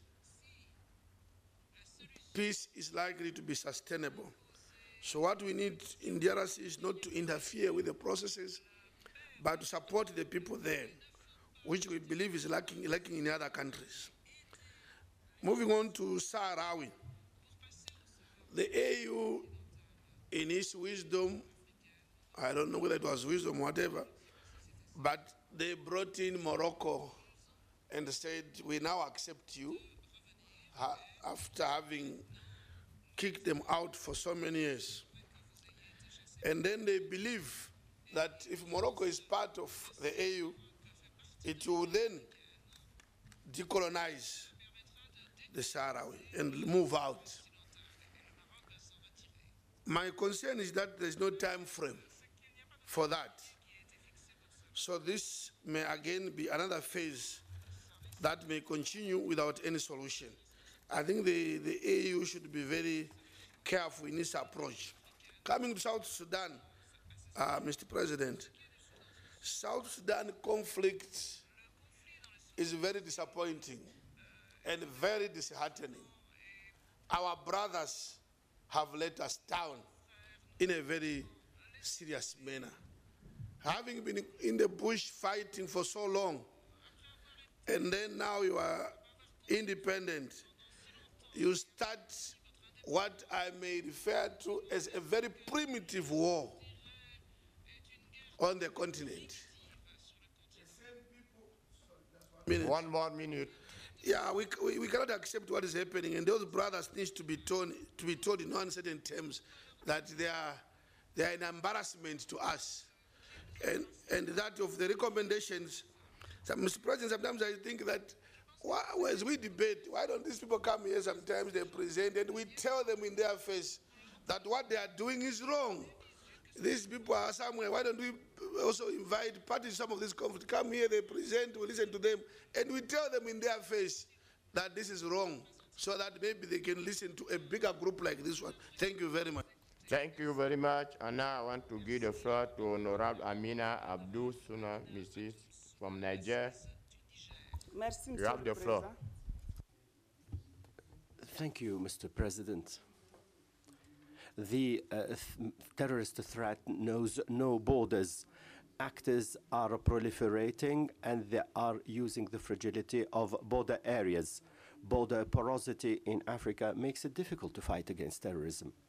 In the Sahel, we are witnessing a deployment of terrorist groups, criminal organizations, drug traffickers, traffickers in arms and humans. The Sahel is characterized by a massive deployment of African and Western forces. In Mali, we have UNISMA, although we can deplore that it does not have an offensive mandate, and we have the French Operation Barkhane. In the Sahel countries, there are American, French bases, German and Italian bases, and they are there for a long period of time in the name of the fight against terrorism, but also to maintain geopolitical and economic interests. And the question has to be addressed here. What we are witnessing at the moment is that in the same Sahel, and in spite of the deployment of all foreign forces, there are difficulties in containing terrorist groups which are located in North Mali and northeast of Nigeria.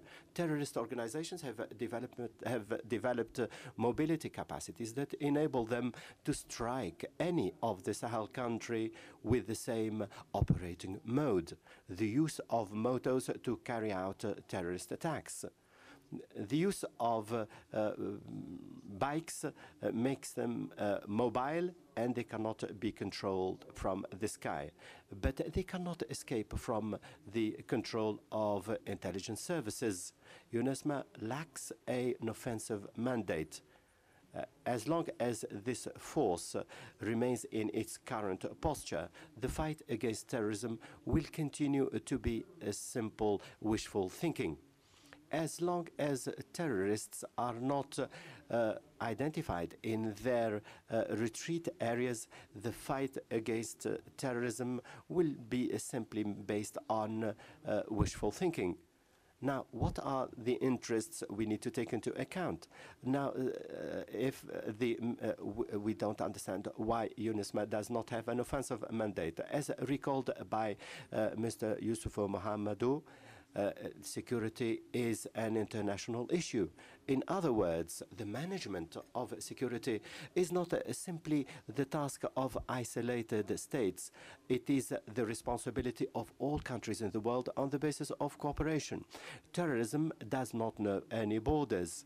No state, even the strongest state in the world, is safe from terrorist attacks. All of this means that no country on the world, albeit powerful, cannot escape from this terrorist threat. The situation is urgent, and at a time when terrorist organizations are getting organized, they are revolutionizing their drug trafficking and they are using new technologies. This complicates the fight against drug dealers. We need to pool our efforts together to better organize our offensive in terrorist sanctuaries in North Mali in particular. We need to find the terrorists where they are hiding.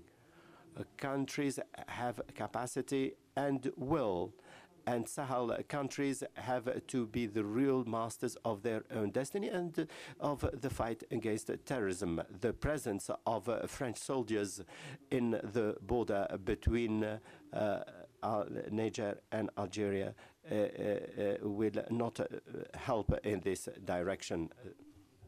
Mohamed Tayeb Laskri from Algeria. Thank you, Mr. President. We all agree that peace and security in Africa are facing increasing challenges that are difficult to address individually. Solidarity and unity in Africa are needed. We all agree about the negative impact of terrorism on the African continent. As a matter of fact, conflicts among neighboring countries in Africa and sometimes inside the same country, the absence of development, the expansion of terrorism and trafficking, the loss of resources, the spoiling of African resources and the incapacity to promote development, all these factors are affecting socioeconomic development, and this is a major challenge that needs to be addressed by the PSC. The PSC in the African Union is now reinforced with AfriPol, and we have not talked much about it. This PSC is facing a number of challenges. How can we solve African conflicts in a peaceful manner? How can we fight efficiently against terrorism and organized crime and cyber criminality? There are three conflict situations. Naturally, we have the question of the Western Sahara. This is a pending issue. We hoped that with the returning of Morocco to the African Union without any conditions and reservations, we'll sit with the Sahrawi Republic to identify speedy solutions to this long-lasting conflict. Unfortunately, the situation is getting worse. One question, Madam Ambassador, have you felt indications at the level of the Council that Morocco will carry out negotiations with the representatives of Western Sahara? The question of the Western Sahara is a part of the process of decolonization. And the United Nations is responsible for this in virtue of the resolution 1514. The Western Sahara question will not be solved without the inalienable right of the Sahrawis to self-determination. As regards the situation in Mali, Algeria will pursue its efforts with a view to bringing together our brothers in Mali to negotiate, to overcome their differences, and to go to implement the peace agreement in Mali. We call here for a greater implication of the United Nations to identify a solution to the crisis in Mali. As regards the situation in Libya, Algeria reiterated its support for the new UN roadmap to settle the crisis in Libya. Algeria is committed, along with Tunisia and Egypt, Algeria is committed to pursue its efforts to support our Libyan brothers in search for a political solution to the crisis in their countries through dialogue and national reconciliation for the unity of the country and the people. I thank you very much. Floor to Honorable Saloum Cissé from Guinea. Honorable Doctors. Thank you. Thank you, Mr. President. Peace and security are requirements for development. We ask African states to anticipate the control of conflicts in Africa.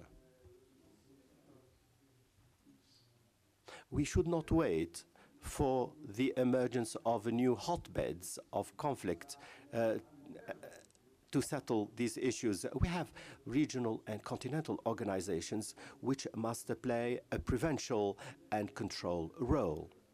The first pillar of development is peace. Other factors can only be secondary, and challenges are many. In the fight, in the common struggle and concerted action, that Africa can reach its objective of peace in the short term. We must have a common will to fight and succeed so that peace becomes a reality in Africa. We hail all the goodwill expressed so that peace and security become a common reality. My question is the following. Does the Pan-African Parliament play a role of anticipation in dealing with conflicts in Africa? This is the heart of the issue. Thank you. Njiraoui from Tunisia. He's not in the chamber. Monji. Now I give the floor to Honorable Gairinana Anifa from Uganda. Thank you so much, Mr. President. Mr. President, I want to declare that in the South Sudan mission report, I'm an interested party. As you know, Sudan is separated from Uganda by the colonial masters, by the drawings in form of borders. So for that matter, I'll be requesting for an extra 1 minute. Mr. President, we are in the era where Africa should be by now on an irreversible path towards sustainable and equivalent development in advancement of the 17 Sustainable Development Goals. However, the current political and security situation is so disheartening when it comes to the situation and so about the situation in Southern Sudan. The mission's report is very clear. It is disheartening, it is disappointing, but it needs urgent attention. Mr. President and honorable members, every problem that concerns Southern Sudan, it concerns Uganda. Every problem that is in Southern Sudan spills over to Uganda. Every insecurity, every instability, all the influx of immigrants, every encroachment of the economy, the little economy of Uganda, whatever is happening in Sudan encroaches on Uganda.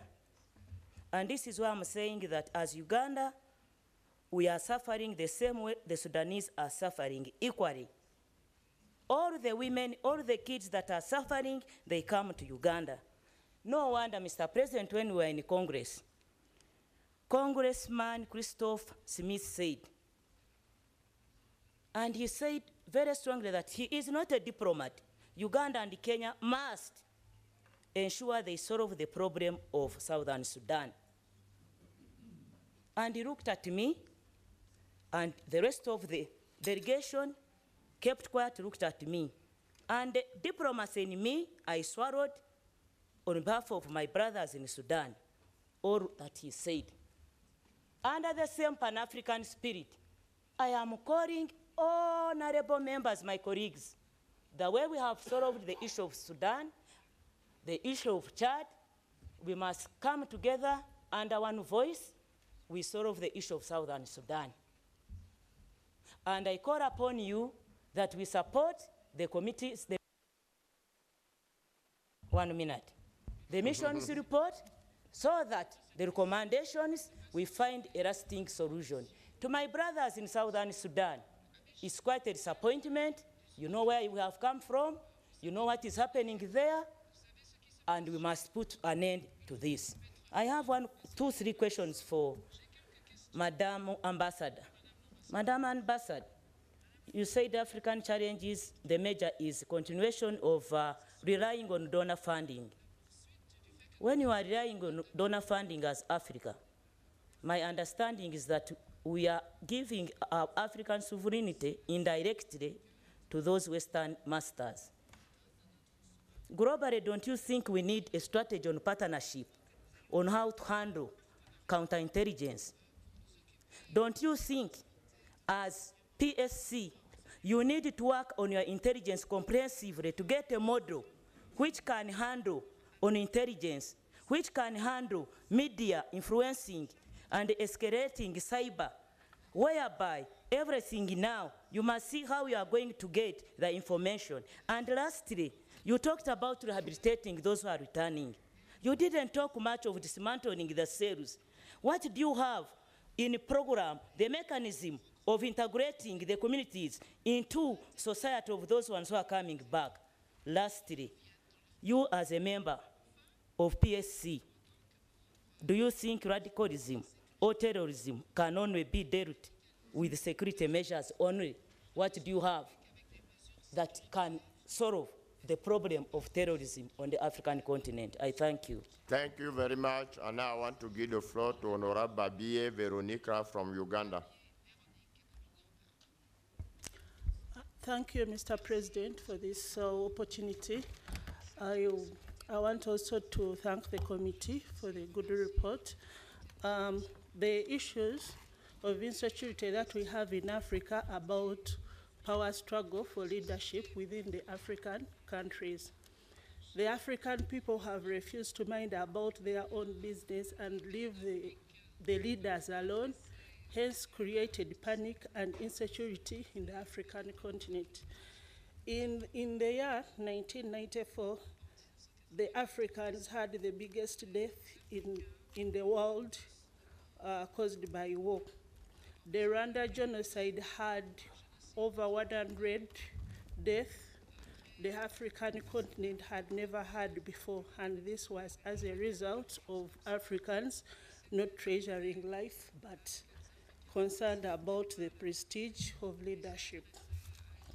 The other threats of peace and security is the growing number of unemployment of the youth and the climate change in Africa.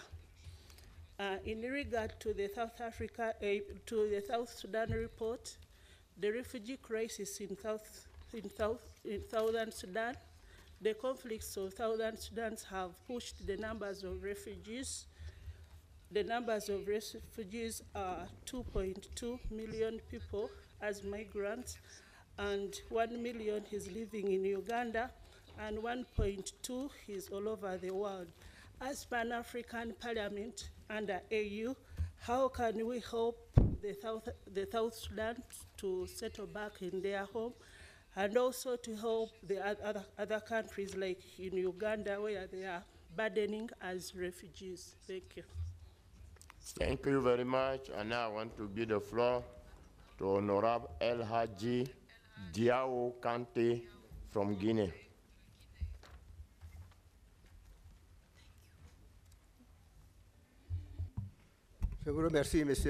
I thank you, Mr. President. Mr. President, in addition to extending my thanks to the Peace and Security Council of the African Union, I hail the efforts made by this organization to keep statistics on conflicts in our continent. What we regret, Mr. President, is that the list is longer and longer from one year to another, the list of conflicts. And we unfortunately notice that arms of heavy destruction, massive destruction, weapons continue to circulate in our continent. As long as we are facing conflict with arms, we will not find solutions. But arms continue to spread out. What can the peace and security envisage to do with our partners from the north when it comes to the circulation of arms? I understand that they are incapable of doing this, but we as a continent where all these conflicts are taking place, we have to question the manufacturing and the free circulation of these arms. So this is the first concern. My second concern, Madam Chairperson of the Commission, you talked about the areas of conflict. You know that the organization of the referendum of self-determination in the Western Sahara is the responsibility of the United Nations and the African Union. What is the situation, knowing that Morocco is back to the African Union? Madam Chairperson, I would like to have to see a better collaboration with the Pan-African Parliament to be able to keep statistics on the various areas of conflict to see what we can do. We admire what you are doing. However, as regards our mission in South Sudan, Mr. President, I'm a member of the Cooperation Committee. I simply wish to suggest to our Parliament to focus on the conclusions of the committee report. We can reconsider them and they can become the conclusions of our conference, and we can send them to the people who are concerned. But we need to establish a standing committee that will follow up this issue, and it can report to our sessions so that we won't have to organize further visits. Thank you, Mr. President. Lidou Sanfo from Burkina Faso. Merci, Monsieur le Président. Thank you, Chairperson. I too would like to thank the Peace and Security Council for the information that has been shared with us parliamentarians. When we know that the Peace and Security Council is an instrument in the service of peace and security for African peoples, then we are reassured. I would like to specifically talk about the action plan of the Peace and Security Council and would like to find out, given the insecurity challenges and the unforeseen attacks that we are witnessing today, I would like to know whether you have a dynamic action plan, one that you change from time to time or one that is fixed. Secondly, in your report, you alluded to conflicts and efforts that you have made in Sudan, in Mali, Libya, and elsewhere. I would like you to give you specific examples of anticipation, when you've anticipated scenarios and you've been able to act. Because today, prevention is the best way of ensuring peace and security. Lastly, I did not really hear the case of Burkina Faso in your report. Burkina Faso, as was mentioned by a colleague, is the subject of several attacks with irreparable consequences on the economic and social levels. Ibrahim Saad from Western Sahara. شكرا.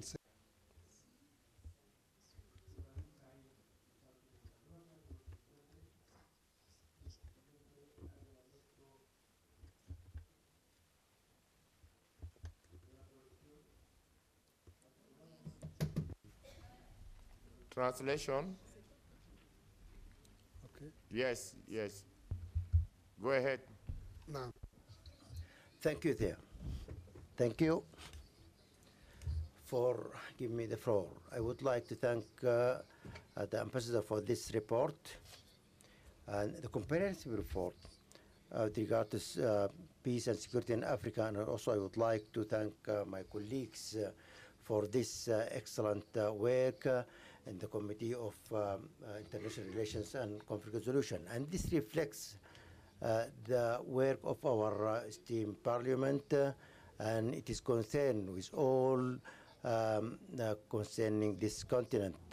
Mr. President, when we talk about peace and security in Africa, we talk here about the human right and the violations and the instability and the suffering, the price of which will be paid by women, children, and youth. Our Excellency the Ambassador, when on her report on the Western Sahara, as a matter of the colonization. However, we know that conflicts had carried on for more than 40 years. There is thousands of refugees. For 40 years, they have been in the refugee camp. They haven't returned to the country. When we talk about the conflict in Western Sahara, we talk about hundreds of political refugees. They are in the Moroccan cities, prisons. And the last of them, the group which had been tried for 20 years and have been destroyed by different Moroccan citizens, and they prevent their families to visit them. The issue of peace and security is the precondition for development, and this is precondition for stability. However, we have to take in consideration the suffering of women and children who pay the price for these conflicts. And now there is generations that are living in camps. They cannot return to their countries. And for the reason of the injustice of a country, it is a neighbor country, and it is member in the African Union. And so it is, there is a responsibility for the African Union, because both members of, both of them, they are members of the African Union. So we have to solve this problem. Thank you. Filiberto Alves from Cabo Verde.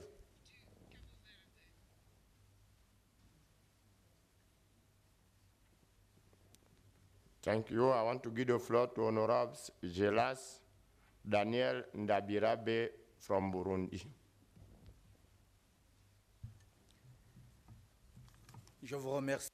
Thank you, Honorable President of the Pan-African Parliament, for giving me the floor.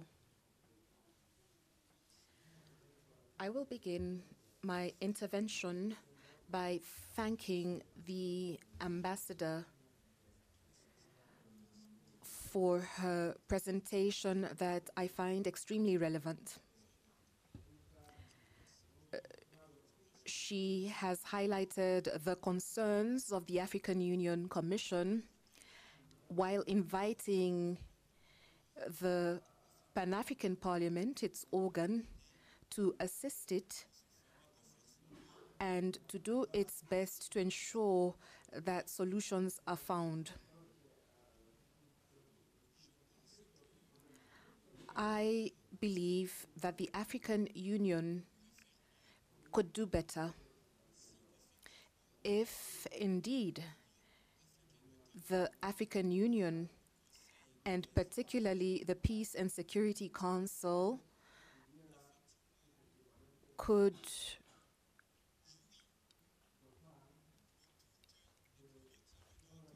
use all its prerogatives or its powers, namely speak for and on behalf of Africans and not become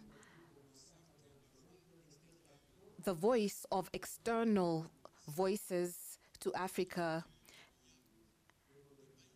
They're donors that are involved and often force their own reading of things on the ground on the Peace and Security Council and try to influence their opinion on events taking place in various member states. I'm therefore requesting that the African Union, and specifically the Peace and Security Council, to be the spokesperson for member states. And Africa, which is meant to be one or speak with one voice, should reflect that one voice in the Peace and Security Council. Allow me to now address myself to the report on South Sudan. I will not say much. I will just congratulate the chairperson of the committee who gave us extremely important information. We apologize, the speaker's mic is off. Thank you, Honorable President. However, we deem that this report was a reconnaissance mission. We've learned a lot of things. However, it would be important to conduct yet another mission so that we conduct a proper investigation on the prevailing situation in this country for us to be able to better help our brothers and sisters in South Sudan. When your siblings are in trouble, then everybody is in trouble. To Honorable Charles Majak Alier from South Sudan.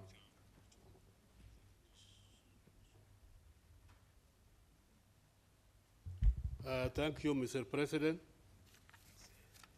I would like to have a short comment on presentation of the ambassador over the security situation in South Sudan. Yes, I do agree with some of the remarks she made about the sporadic fight that are still on in South Sudan. And if I have to comment on that, I would say this is a result of the agreement made by IGAD without involvement of the conflicting parties. And the shortcomings of that agreement have also been highlighted in the report of the fact-finding mission, where you have two armies in one country running parallel. And that's what made Riek Machar to make almost a palace coup. And from there, another shortcoming after Riek Machar was replaced by his own member called Taban Deng, things began to go properly because there were areas being avoided. For example, a cabinet passing a resolution by 2/3, if people differ not to reach consensus, was avoided. Again, you have the problem of financial support, also highlighted in the fact-finding mission. They made agreement that the cantonment should be financed by the government. At the time, it has financial problems, also highlighted in the fact-finding. So the IGAD agreement, in our view, is what has led us to have national dialogue, which should be homemade, because we felt that things from outside were not really bringing peace. And you have seen in the report how it has gone to be confirmed that there were reservations before the agreement could be signed by the president. He made a reservation of 21. Still, he had to sign it for the benefit of the country. And up to today, some of the problems that have now brought in insecurity came from Riek Machar. Unfortunately, when there are attacks, everything is put to be just a flat blame that the two sides are all wrong. I have never seen that in any court of justice where the two are. Thank you. One more minute. I'm begging for a minute. We have never seen that. And that's what gives Riek Machar and the rest an incentive to fight. Take this very clearly. Because if they are the one to attack and the government makes the defense, which is the right of the government, then what are you doing? You are inciting that party to fight. There is another shortcoming I will talk about, regional protection force. When they went to Juba, they occupied the airport and began to map it. It's something that is against sovereignty of any state. Thank you very much. Thank you very much. And now I want to give the floor to Honorable Domai Kapam Kulang from South Sudan.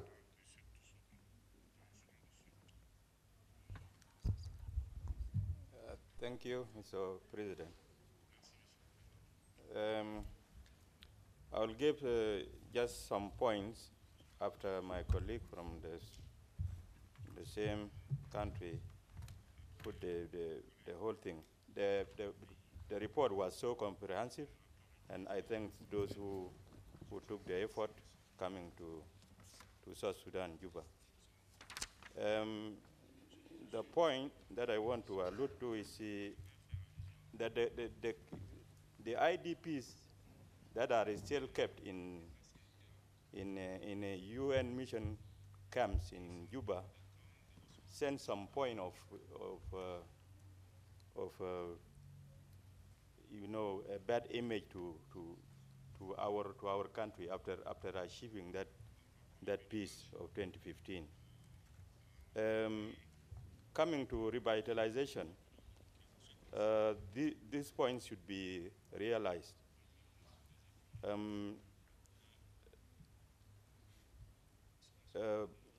IGAD should bring on the whole stakeholders into the agreement, leaving nobody, and then to revise the issue of two armies in the agreement. The third is the issue of 2/3 majority is almost impossible and must look into. The financial support is very important for implementing that peace. AU must conduct, for that matter, a fundraising conference. Instead of us, looking after those donors from outside, we can still initiate our own fundraising conference to support the peace implementation in South Sudan. Thank you. Thank you very much. And now I want to give the floor to Honorable Jantum Traore from Guinea.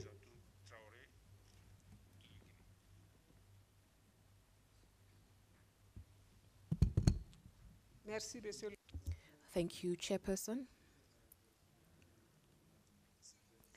Mr. President,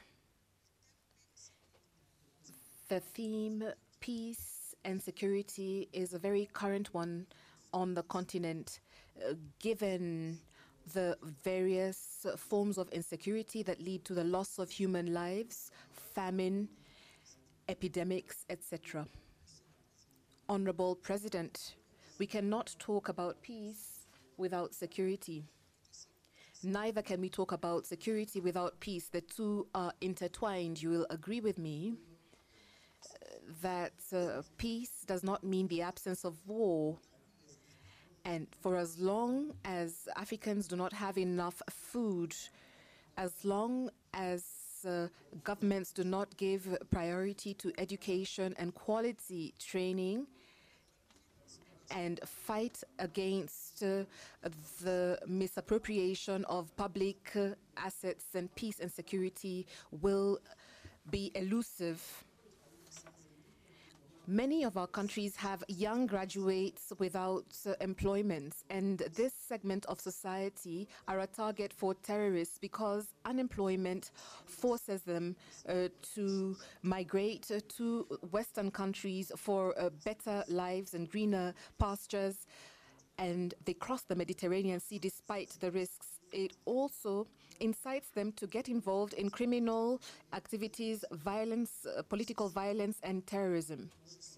That said, Honorable President, I suggest that the Pan-African Parliament and the African Union reach out to policymakers in our African countries so that the said countries put as a priority employment of young people.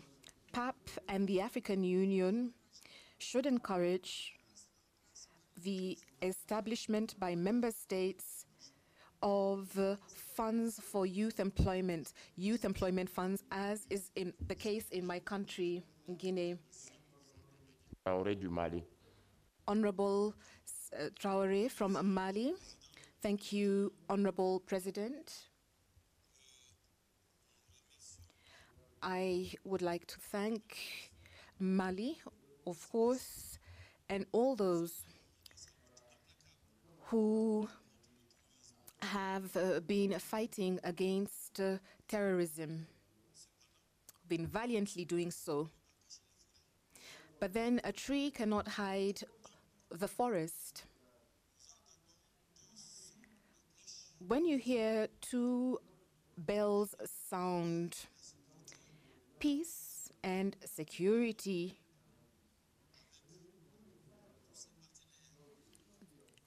in Mali, that is being sought by the Malian people and its partners will never be reached. Every time we make some progress, we move forward 2 steps, then suddenly we are pushed back 3 steps.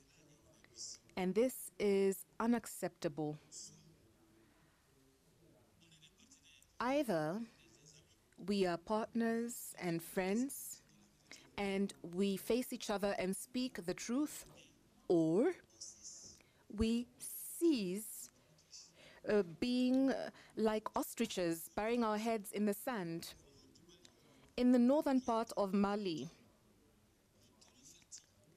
you have the fertile ground for jihadists. Our brothers from Algeria are sending a massive number of Malians to the border, but then this is forcing jihadists to recruit them. Jihadists are ready to recruit them. I'm a defender of the people, and given what Mali has done, I do not believe that we deserve this. The war of liberation in Algeria would not have been successful without the intervention of Mali. The highest authorities should not be doing what they're doing right now. Malian migrants are being chased away. We have a bilateral agreement for Mali to come and get them, but then do you push them into the desert so that jihadists recruit them? And then you strengthen insecurity in this part, this very vast part in the Republic of Mali?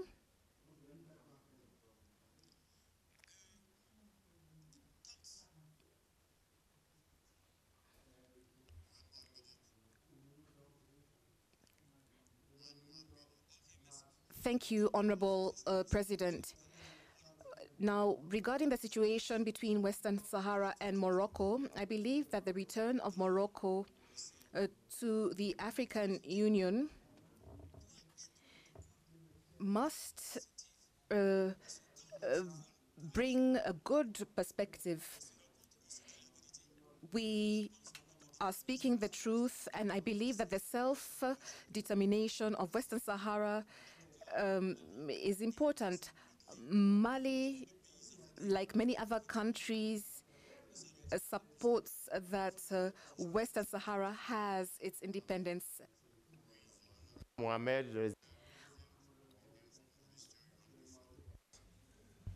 Thank you, Mr. President.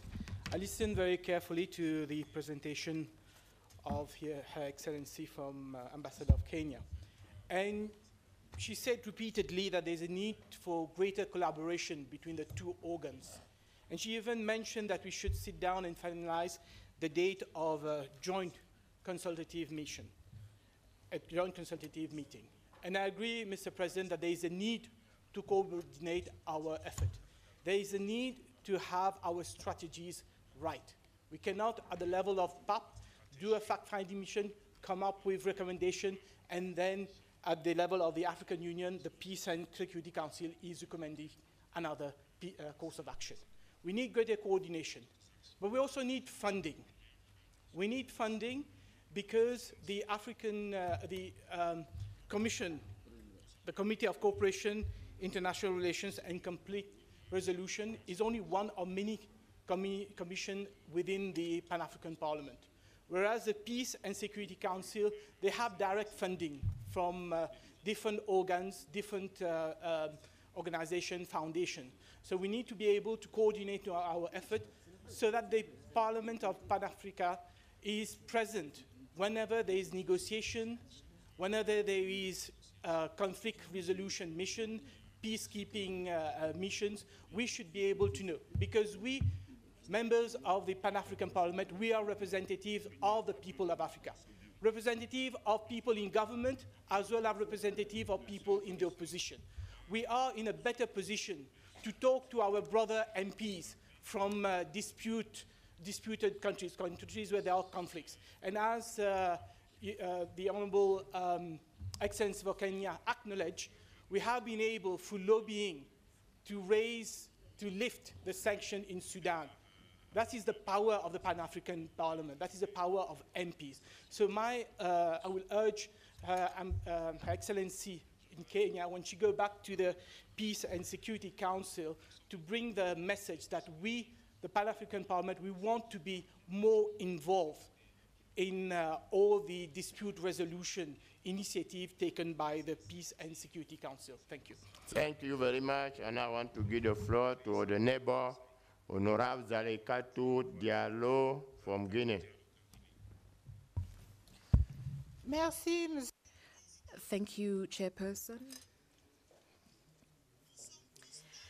We all agree that peace and security are a prerequisite for the, sustainable socio-economic development.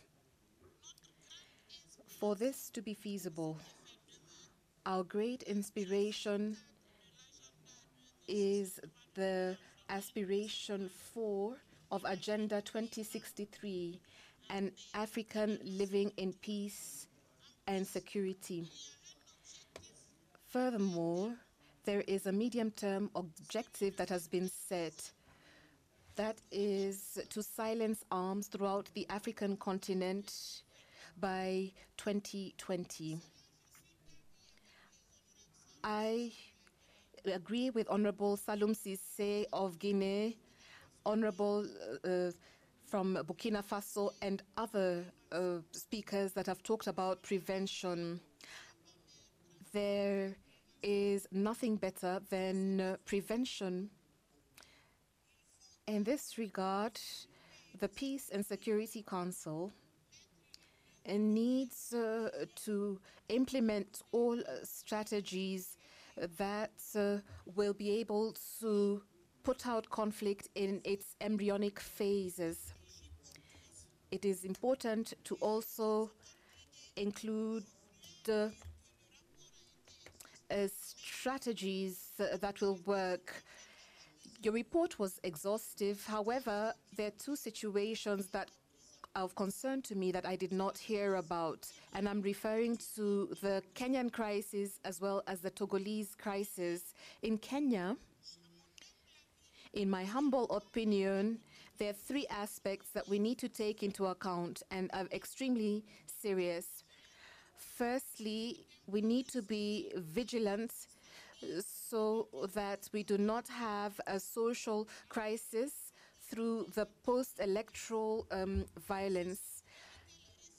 And we need to avoid any form of violence, as was the case in 2007 and 2008 following the elections. The second aspect is the Supreme Court's decision on the 1st of September 2017 to annul the elections for reasons that we know. And the third aspect is the credibility of observer missions, including those of the African Union. And the Pan-African Parliament also takes part in these observer missions. I cannot give a clean record or Thank you, Honorable President, for giving me another minute, since there are many members of Parliament who are not in the room, so it's a bonus for us. We can use their time. So the third aspect I was saying that is we should not lose sight of the credibility of election mission observers in which the Pan-African Parliament is actively involved. I do not want to give a clean bill of health to our mission, but given the doubts that were raised about the reports, it is important that we understand that to conduct an election, there are several sequences in a chronogram. Election observers of the AU need to act at known levels, and the reports should focus on the areas in which they have access. Now, if the observers, the AU observers, do not have access, then they should not give a report. They should not invent what they have not witnessed or seen. They need to witness or see. So state institutions need to play their role, as was the case of the Supreme Court. We need to have the separation of powers. Now, I'll move on to the situation in Togo. Honorable President, the African Union and the Pan-African Parliament needs to act because the social crisis is becoming a threat. It is important that an information is conducted by the Cooperation, International Relations and Conflict Resolution Committee, so that the PAP and the African Union come up with a better strategy to ensure that the situation does not generate it. We cannot hide from what is happening. The ECOWAS and the Organisation Internationale de la Francophonie should be objective as they intervene in Togo. I'll move on to South Sudan. I think we should have promising strategies such as an international contact group on South Sudan, where you will have the international community to resolve this issue with a very inclusive dialogue, and we need to privilege a political solution. Next neighbor, who is Koko Agbo from Togo. Merci, Monsieur le Président. Après l'intervention. Thank you, Honorable President. After the intervention from the colleague of Guinea, I will withdraw. Thierry Benedine from Mauritius. Thank you, Mr. Chairman.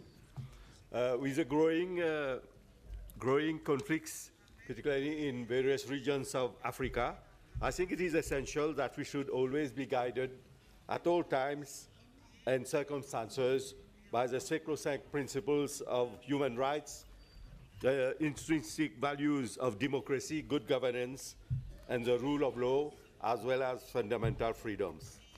There is no socio-economic development in a climate and environment where there is instability, conflicts, anarchy, crisis, continuous fighting, organized crimes, and where people are subjected to permanent fear for their lives, most particularly with threats of terrorism and attacks. We have for reference the recent bombing and blast in Mogadishu, which has caused many casualties and loss of lives. Instability and threats of terrorism attack in Sahel countries also are unacceptable and prejudicial to efforts geared at peacemaking and peace building. They affect all efforts made in favor of education, health, housing, and food security. We therefore need ambassadors of peace in Africa in order to win the battle for sustainable peace and stability. We welcome the work performed by the Peace and Security Council of the African Union, and we also welcome the recommendations of the PAP mission effected in South Sudan from 11th to 15th September of this year, namely that concerning the recommendation made concerning the national dialogue process and particularly technical and financial support from international organizations like the UN and the African Union. Equally, the role played by the regional economic communities of Africa is also very important. I don't understand why, in this modern age, political dialogue is not having any result. I think that whenever we have dialogue, whether it's national, regional, or international, I think they should be effective so that we can find solutions.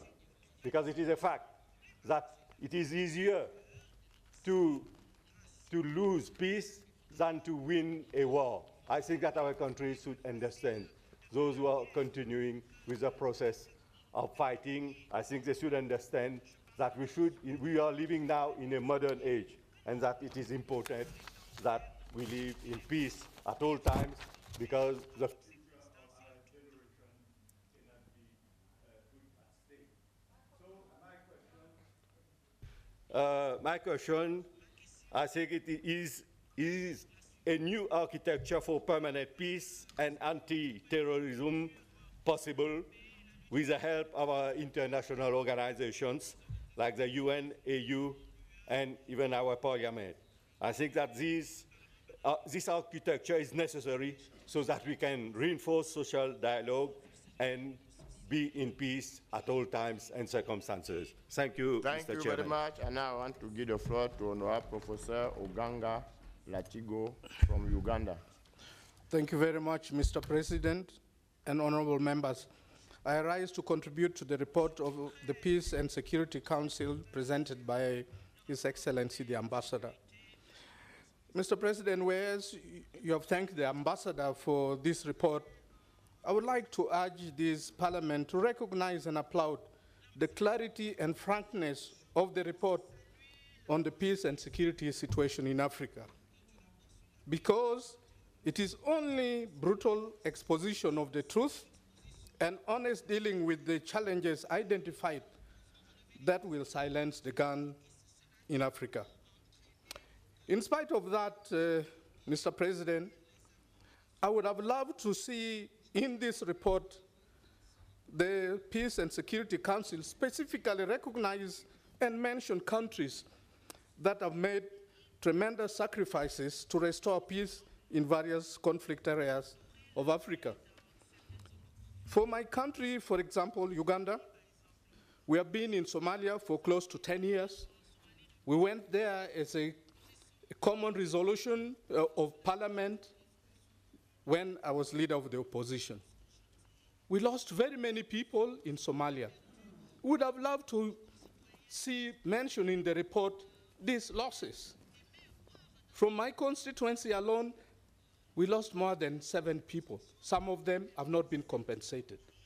But a mention of them and a recognition of the sacrifice, when we take home to our people, comforts them and encourages them to move on. In this regard, I would like to appeal to other African countries to make those sacrifices that our countries have made so that we see peace in Africa. And lastly, Mr. President, I would like to thank the Peace and Security Council for also focusing on other thematic areas. I would like them in particular to specifically consider focusing on 3 areas. 1, respect and strict adherence to constitutions and laws by ruling parties in Africa. Secondly, respect for the universality of rights of citizens and political actors. And thirdly, dealing with corruption and abuse of state powers by ruling elites. These are critical preconditions for democratic progress and peace in Africa. I thank you, Mr. President. Thank you, Professor. And now I want to give the floor to Honorable Alaji Sankung Jamet from Gambia.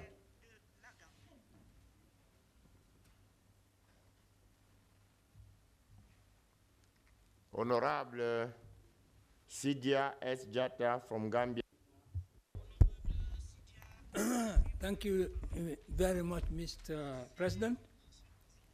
I think I'll have a long time because I'm the last person. The subject matter is... No, remember, I still have 32. 32 members who want to take the floor. Okay, and I'm just joking. The subject matter is vast.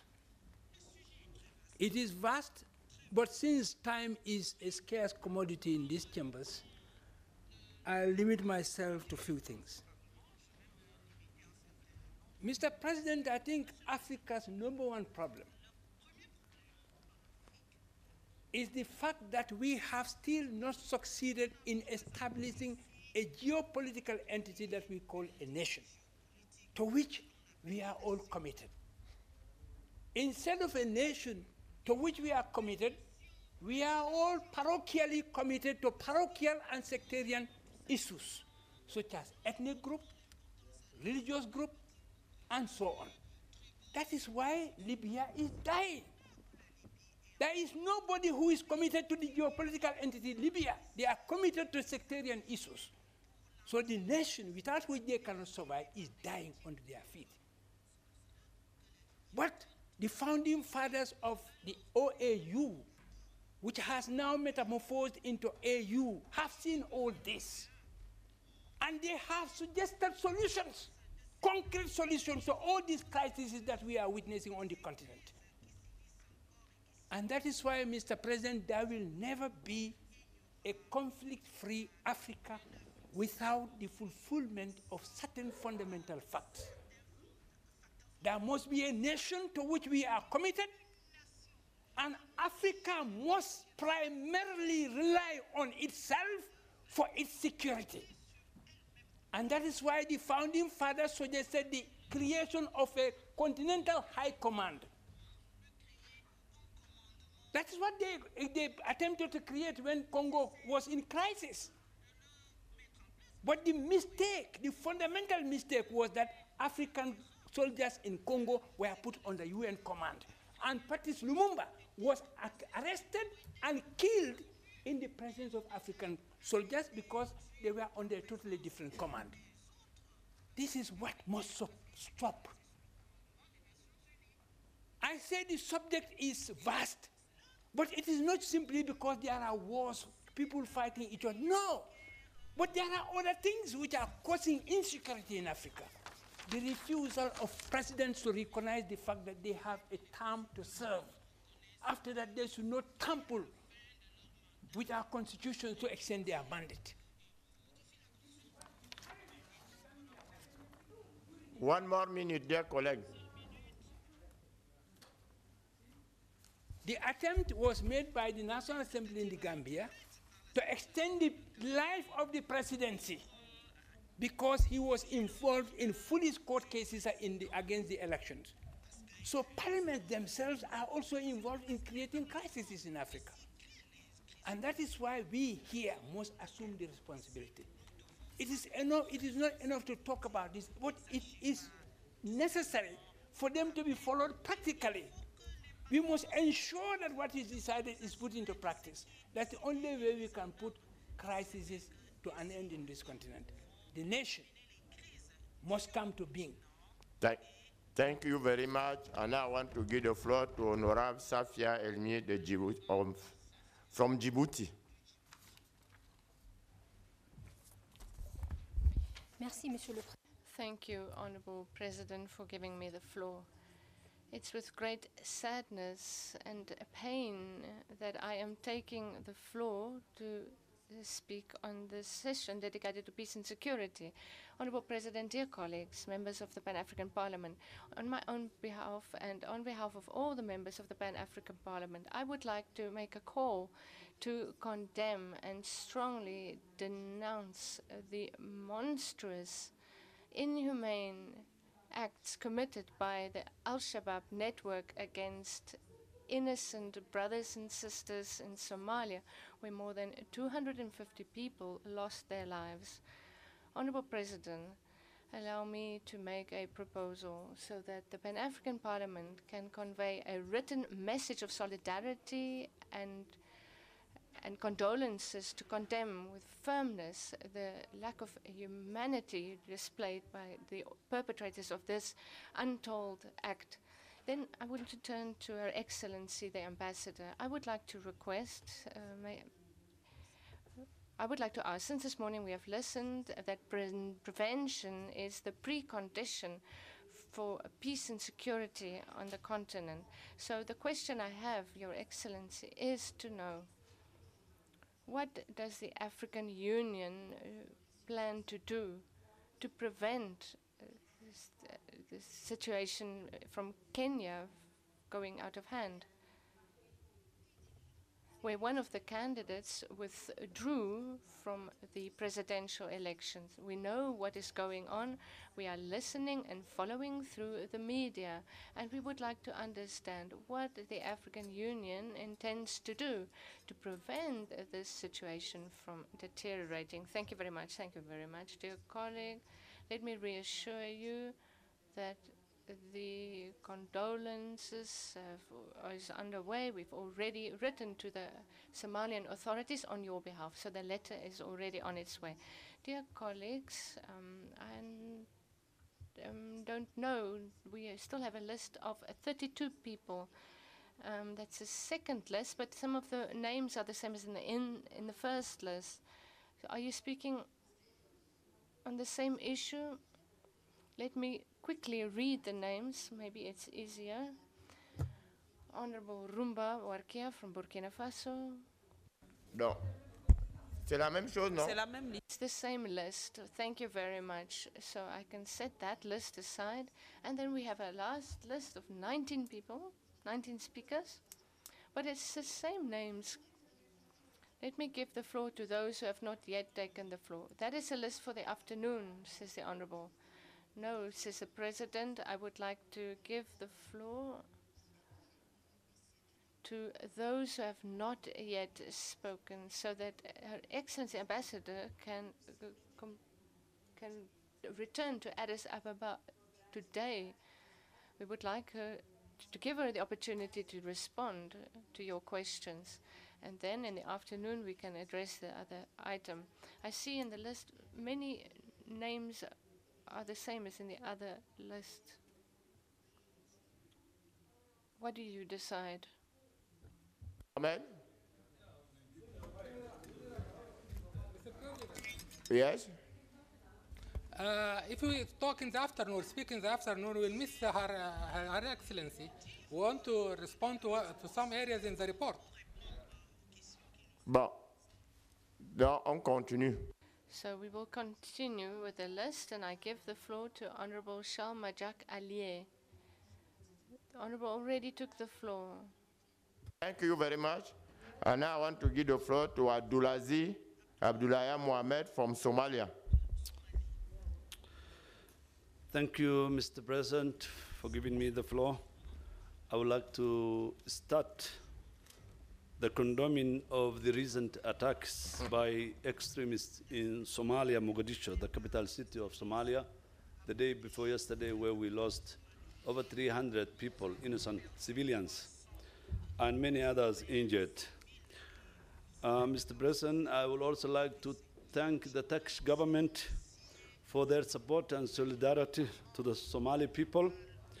Turkish, they came to pick or to take the injured civilians to Europe for medical treatment, so I would like to mention that as well. Mr. President, African people are suffering and dying every day due to increase in security in the continent. And we are discussing here today insecurity in our continent, and what is at stake is the lives of the African people. Mr. President, the last AU summit, I was there, and the combined African Union budget, both from the member states and the donors, were about $750 million US, and 250 million of that goes to Somalia for AMISOM military operations. Mr. President, Somalia has become a project. Nothing is improving. The security situation is not improving. And we are spending, the African Union and the international community are spending a lot of money, 250 million a year. It's very clear that Somalia has become a project. Madam Ambassador, we have to rethink, we have to re-strategize when it comes to the Somali situation. Mr. President, I will never agree with the statement by the ambassador when she said that Somali forces doesn't have the capacity to take over from AMISOM forces. Look, Somalia is on UN arms embargo. When you are on embargo, arms embargo, how can you combine with terrorism? Yes, let us talk about the truth. Somalia, in Somalia, we need to train and build Somali forces so we can combat against terrorism. And these forces from the other parts of the continent cannot solve the Somali problem. It's only Somali forces that can combat against terrorism. Please, let us. Mr. President, I'm coming from a concerned country. Thank you very much. Thank you for giving me the floor. Thank you very much. And I want to give the floor to Honorable Sid Hamed Mugeya from Mauritania. Merci, Monsieur le Président. Thank you, Honorable President. Terrorism and the conflict in the Sahara represent a threat to peace in the Sahel and North Africa in general.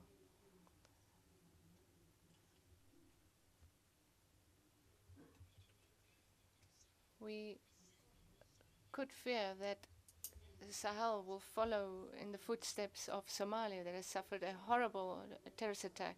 And with our brothers and sisters from Somalia, we must express our condolences and stand in solidarity with the Somalis. In this sisterly country, violence has become a source of income, benefiting part of the politicians.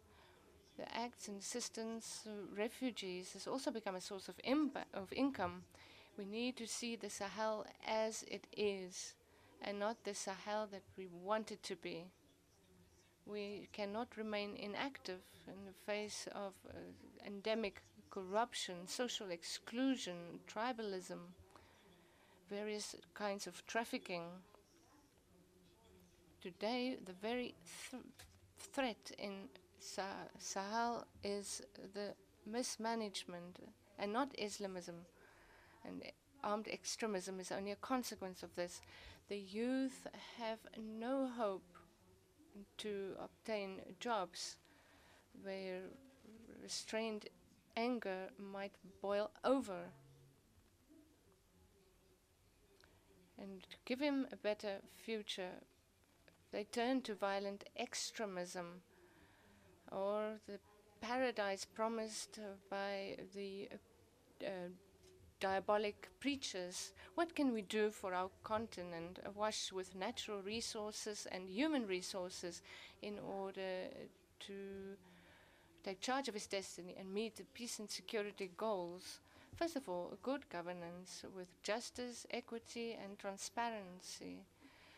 Political management that excludes and marginalized communities from decision making, and as well as access to economic resources, only fuel conflict and should not be tolerated. Secondly, fighting against corruption, as corruption promotes division among people and develop tribalism in the regions to the detriment of the national authorities. This should be punished, and laws should be enacted against this. And impunity is rife, and sometimes corruption is even promoted in our countries. Just 1 minute. Lutter contre les Fighting against drug, cigarette trafficking and migration. We know that the Sahel is a transition area for drugs. Niger, Mauritania, Mali are on the route of the drug trade. We have to stand in solidarity and give our continent the opportunity to unleash its potential. And we must speak with one voice. Let's see how in South Korea, Malaysia, or Singapore, how they've succeeded. We have to change. We should not wait for others. Stop looking towards others. The West will not resolve our problems. We know they are only there to protect the interest of their citizens and to loot our wealth. Then I would like to ask the following question to Her Excellency Ambassador. Why is Algeria not participating in the G5 Sahel? Well, it has a decisive role to play in the region.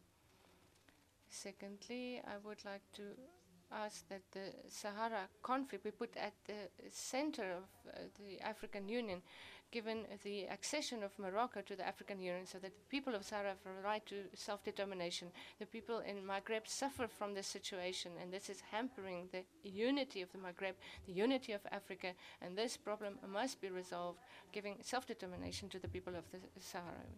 Thank you very much. I give the floor to Honorable Soyo Ugaye from Togo. Monsieur le Président, je passe. Mr. President, I pass. The floor to Honorable Monji Raoui from Tunisia.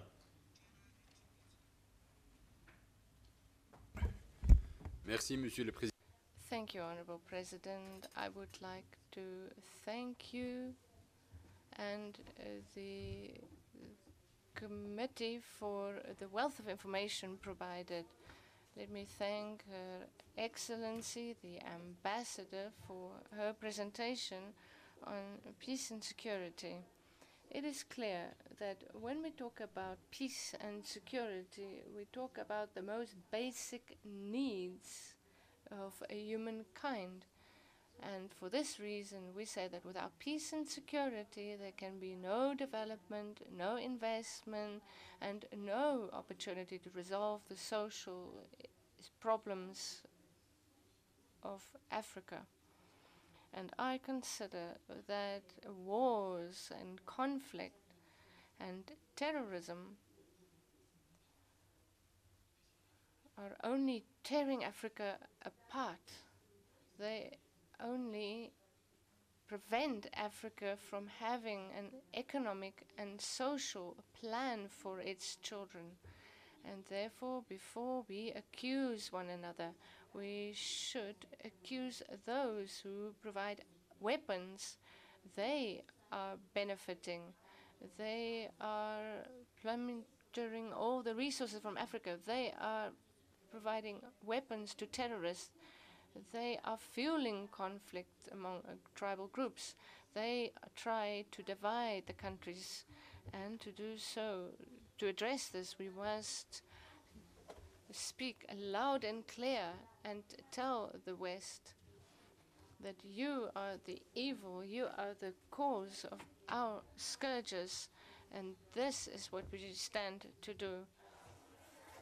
Because that is at the origin of evil in Africa. We all know that Africa is 1,000 times richer than any other continent.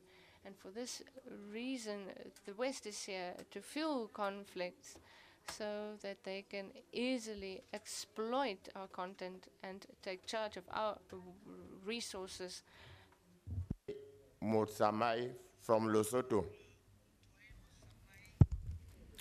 Thank you very much, Honorable Chair, for giving me the floor. I would like to commend the Pan-African Parliament for remaining true to its mandate and for being steadfast in its pursuit for the promotion of peace, security, and stability on the African continent. Above all, I wish to thank most sincerely the chairperson and members of the Committee on Cooperation, International Relations, and Conflict Resolution for availing themselves for this onerous but noble task, and most importantly, for their comprehensive and insightful report, despite the numerous hurdles and impediments encountered on the ground. Honorable Chair, this is a painful story of a hard-earned victory whose sweetness did not last. The suffering of the people of South Sudan because of the ensuing conflict calls for this matter to feature prominently on the radar screen of the Pan-African Parliament so as to make it an agenda item that is not only in constant check, but the one that is constantly acted upon given its urgency and need.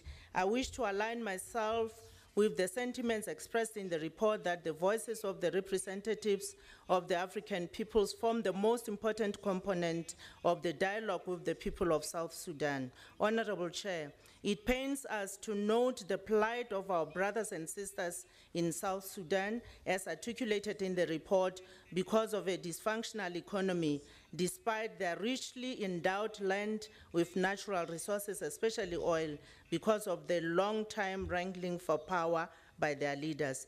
We implore all who assist with this matter to redouble their efforts and put in place requisite measures that will speedily bring relief to the people of South Sudan. And as such, resource mobilization is at the core of all that is required, and the critical role of the World Bank and the IMF at this juncture cannot be overemphasized.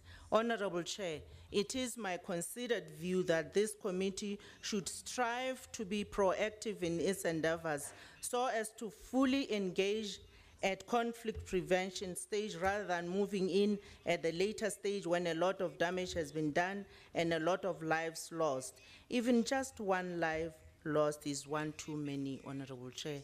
I thank you. Thank you. Thank you, Honorable Member. And I want to give the floor to Honorable Stephen Julius Mazele from Tanzania. Mazele from Tanzania. And now I want to give the floor to Honorable Mohamed El Mukhtar Hassan Hussein from Sudan. Thank you, Mr. President. First, let me condemn in the strongest terms the cowardly act that took place in Mogadishu, and our hearts with those who lost families and loved ones, and we wish quick recovery to the injured. Mr. President, on the issue of Sudan, I agree with most of that came in the report, but I think in the part when ambassadors talking about the IDPs are reluctant to go back to their hometowns because of lacking of public services, this is correct. But when talking about that, there is still militia groups roving in the area. This is, I think, we need to verify this. And 4 of this esteemed parliament, 4 honorable members, they paid visit to Darfur last month, and they sat down and they spoke with the IDPs. Those IDPs now, they don't have those sense of belonging to that areas. After a long time, they spend in the capitals of the states. And some of them, they develop interest in the new areas. This is why they are reluctant to go back to their hometowns. The other thing that is missing in the report, Madam Ambassador, is the national campaign that is carrying out now, the government is carrying out now, for collecting arms, a campaign of disarmament and keeping arms only in the hands of security forces. And this will also add to the security in Darfur. In the issue of the two areas, and I quote Madam Ambassador, that the issue is not resolved to date, and the African Union High Implementation Panel remains actively engaged. I wonder, Madam Ambassador, what is your definition of actively engaged? Because the African Union, the HIP, since August 2016 is idle. Since the rebel movement signed the roadmap, nothing happened. Now it is 14 months since signing that agreement, and nothing happened from the side of the African Union High Implementation Panel. So how can you say it is actively engaged? On the issue of South Sudan, I join my brother Charles in saying the agreement itself is one of the sources of the problem, because the agreement tried to craft or to portray the conflict in South Sudan as an ethnic one, not a power struggle. And the agreement itself is just a copy-paste of the comprehensive peace agreement between the SPLM and the government of Sudan, where that CPA were negotiated in a different context. So you cannot repeat the same agreement in a country where the sources of the 1 minute, Mr. President. And I think the solution in South Sudan is not the agreement. The solution in South Sudan is national dialogue. Let all forces in the community and the tribal chiefs, the community leaders, the political parties, the civil societies, to come and sit down, as the report said. Let us sit down and talk and see what are the problems and how can we agree the whole nation of South Sudan, not implementing an agreement that sharing power between two guys rather than solving the problem. Mr. President, we in Sudan right now, we are giving helping hand, extending helping hand to the South Sudan. I'm urging all member states to extend helping hand to South Sudan. Now we opened 6 corridors for humanitarian assistance. We are giving technical assistance to restore the production of in the oil fields. And my last point, Mr. President, that I'm joining my voice to the rest of my colleagues that let us concentrate in prevention rather than resolution of conflicts. And our committee here is cooperation and conflict resolution. Let us add to that conflict resolution, prevention and resolution, and prevention better than resolving the problem after it arises. Thank you, Mr. President. Thank you very much. I want to give the floor to Honorable Abdallah Barkar Ibrahim from Djibouti. Merci, Monsieur le Président. Thank you, Mr. Chairman. My thoughts go to my brothers and sisters in Somalia who have been victims of a major attack. But to come back to our topic, overall, Africa has got a lot of security problems and terrorism. Our ambassadors, members of the Peace and Security Council, have got a lot of work on their hands, especially that the security question has become chronic. And ambassadors do report to the African Union Commission through their respective countries. Therefore, heads of state and government who are members of the AU meet twice a year and take decisions. Now, why is it that insecurity is not going down in Africa, despite various resolutions adopted? Furthermore, for the issue of cooperation, the issue of South Sudan, I think, was brought to the fore in July and has not been resolved despite a peace agreement signed between the parties concerned in 2015. Therefore, the report does speak of a number of parties. The report of the Commission in charge of cooperation, and it says that African countries who are members of IGAD have got a problem, and the United Nations mission to South Sudan has also been mentioned, but there's no paragraph mentioning this in the report. Then we have the mission that has not met the parties to the conflict.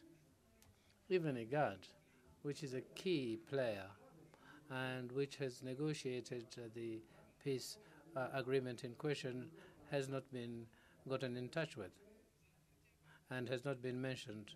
So therefore, that mission to South Sudan is not possible. Even if we don't go to Djibouti to meet with the IGAD representative, why hasn't this mission been proposed by those who are in charge of the mission? Therefore, my concern goes as follows. We aren't all responsible for the situation regarding security today, whether it be the executive or the judiciary or the parliamentary branches. I think all these are sort of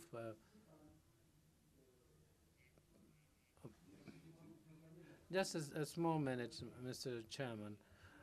Oftentimes, we point fingers at foreign powers, but they cannot come and destabilize us to this extent.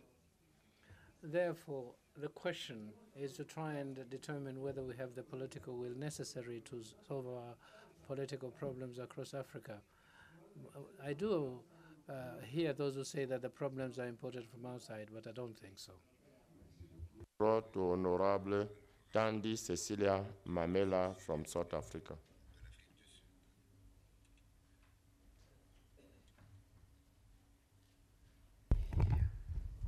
Thank you, President. And thanks to the corporate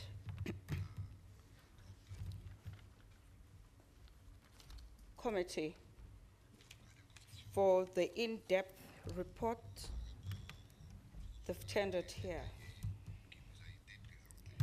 May I then come back and talk to the ambassador? Our women are trodden upon. Women are made slaves. When there's war, it's the women who suffer because they go through rape. They are taken away and sold in other countries. That's trafficking. Our children's lives are destroyed. And my question is, how far is the AU going to come up with a remedy? For an example, the Sahara people are thrown around all the jails of Morocco.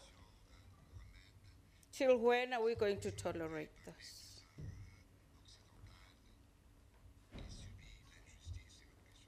We actually expect you people to be stronger in times of need, but it seems as if there's no communications at all to correct the scourge that is carrying on.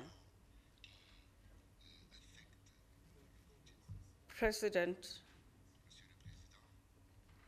if we are not truthful with what is happening in these countries and put all the facts on the table, it's going to go on, because more than anything, it's greed of power at the expense of the nation. Thank you. Thank you very much. I want to give the floor to Honorable Abdou Sikie Girish from Djibouti. Thank you. Merci, Monsieur. Thank you, Right Honorable President. Let me start by congratulating Her Excellency the Ambassador, who has spoken about the effort made by the Peace and Security Council with regard to the conflicts that bedevill a number of African countries. I think it is only proper that we use them to understand better the nature of these conflicts, their dimensions and their implications, and be in a position to speak to this matter on the basis of sound information. Mr. Chairman, majority of the conflicts in Africa are marginalized by the media, reason for which we don't have sufficient information. Now, with regard to the efforts to try and contain these conflicts in good various night. countries. Good morning. Good night. Yeah.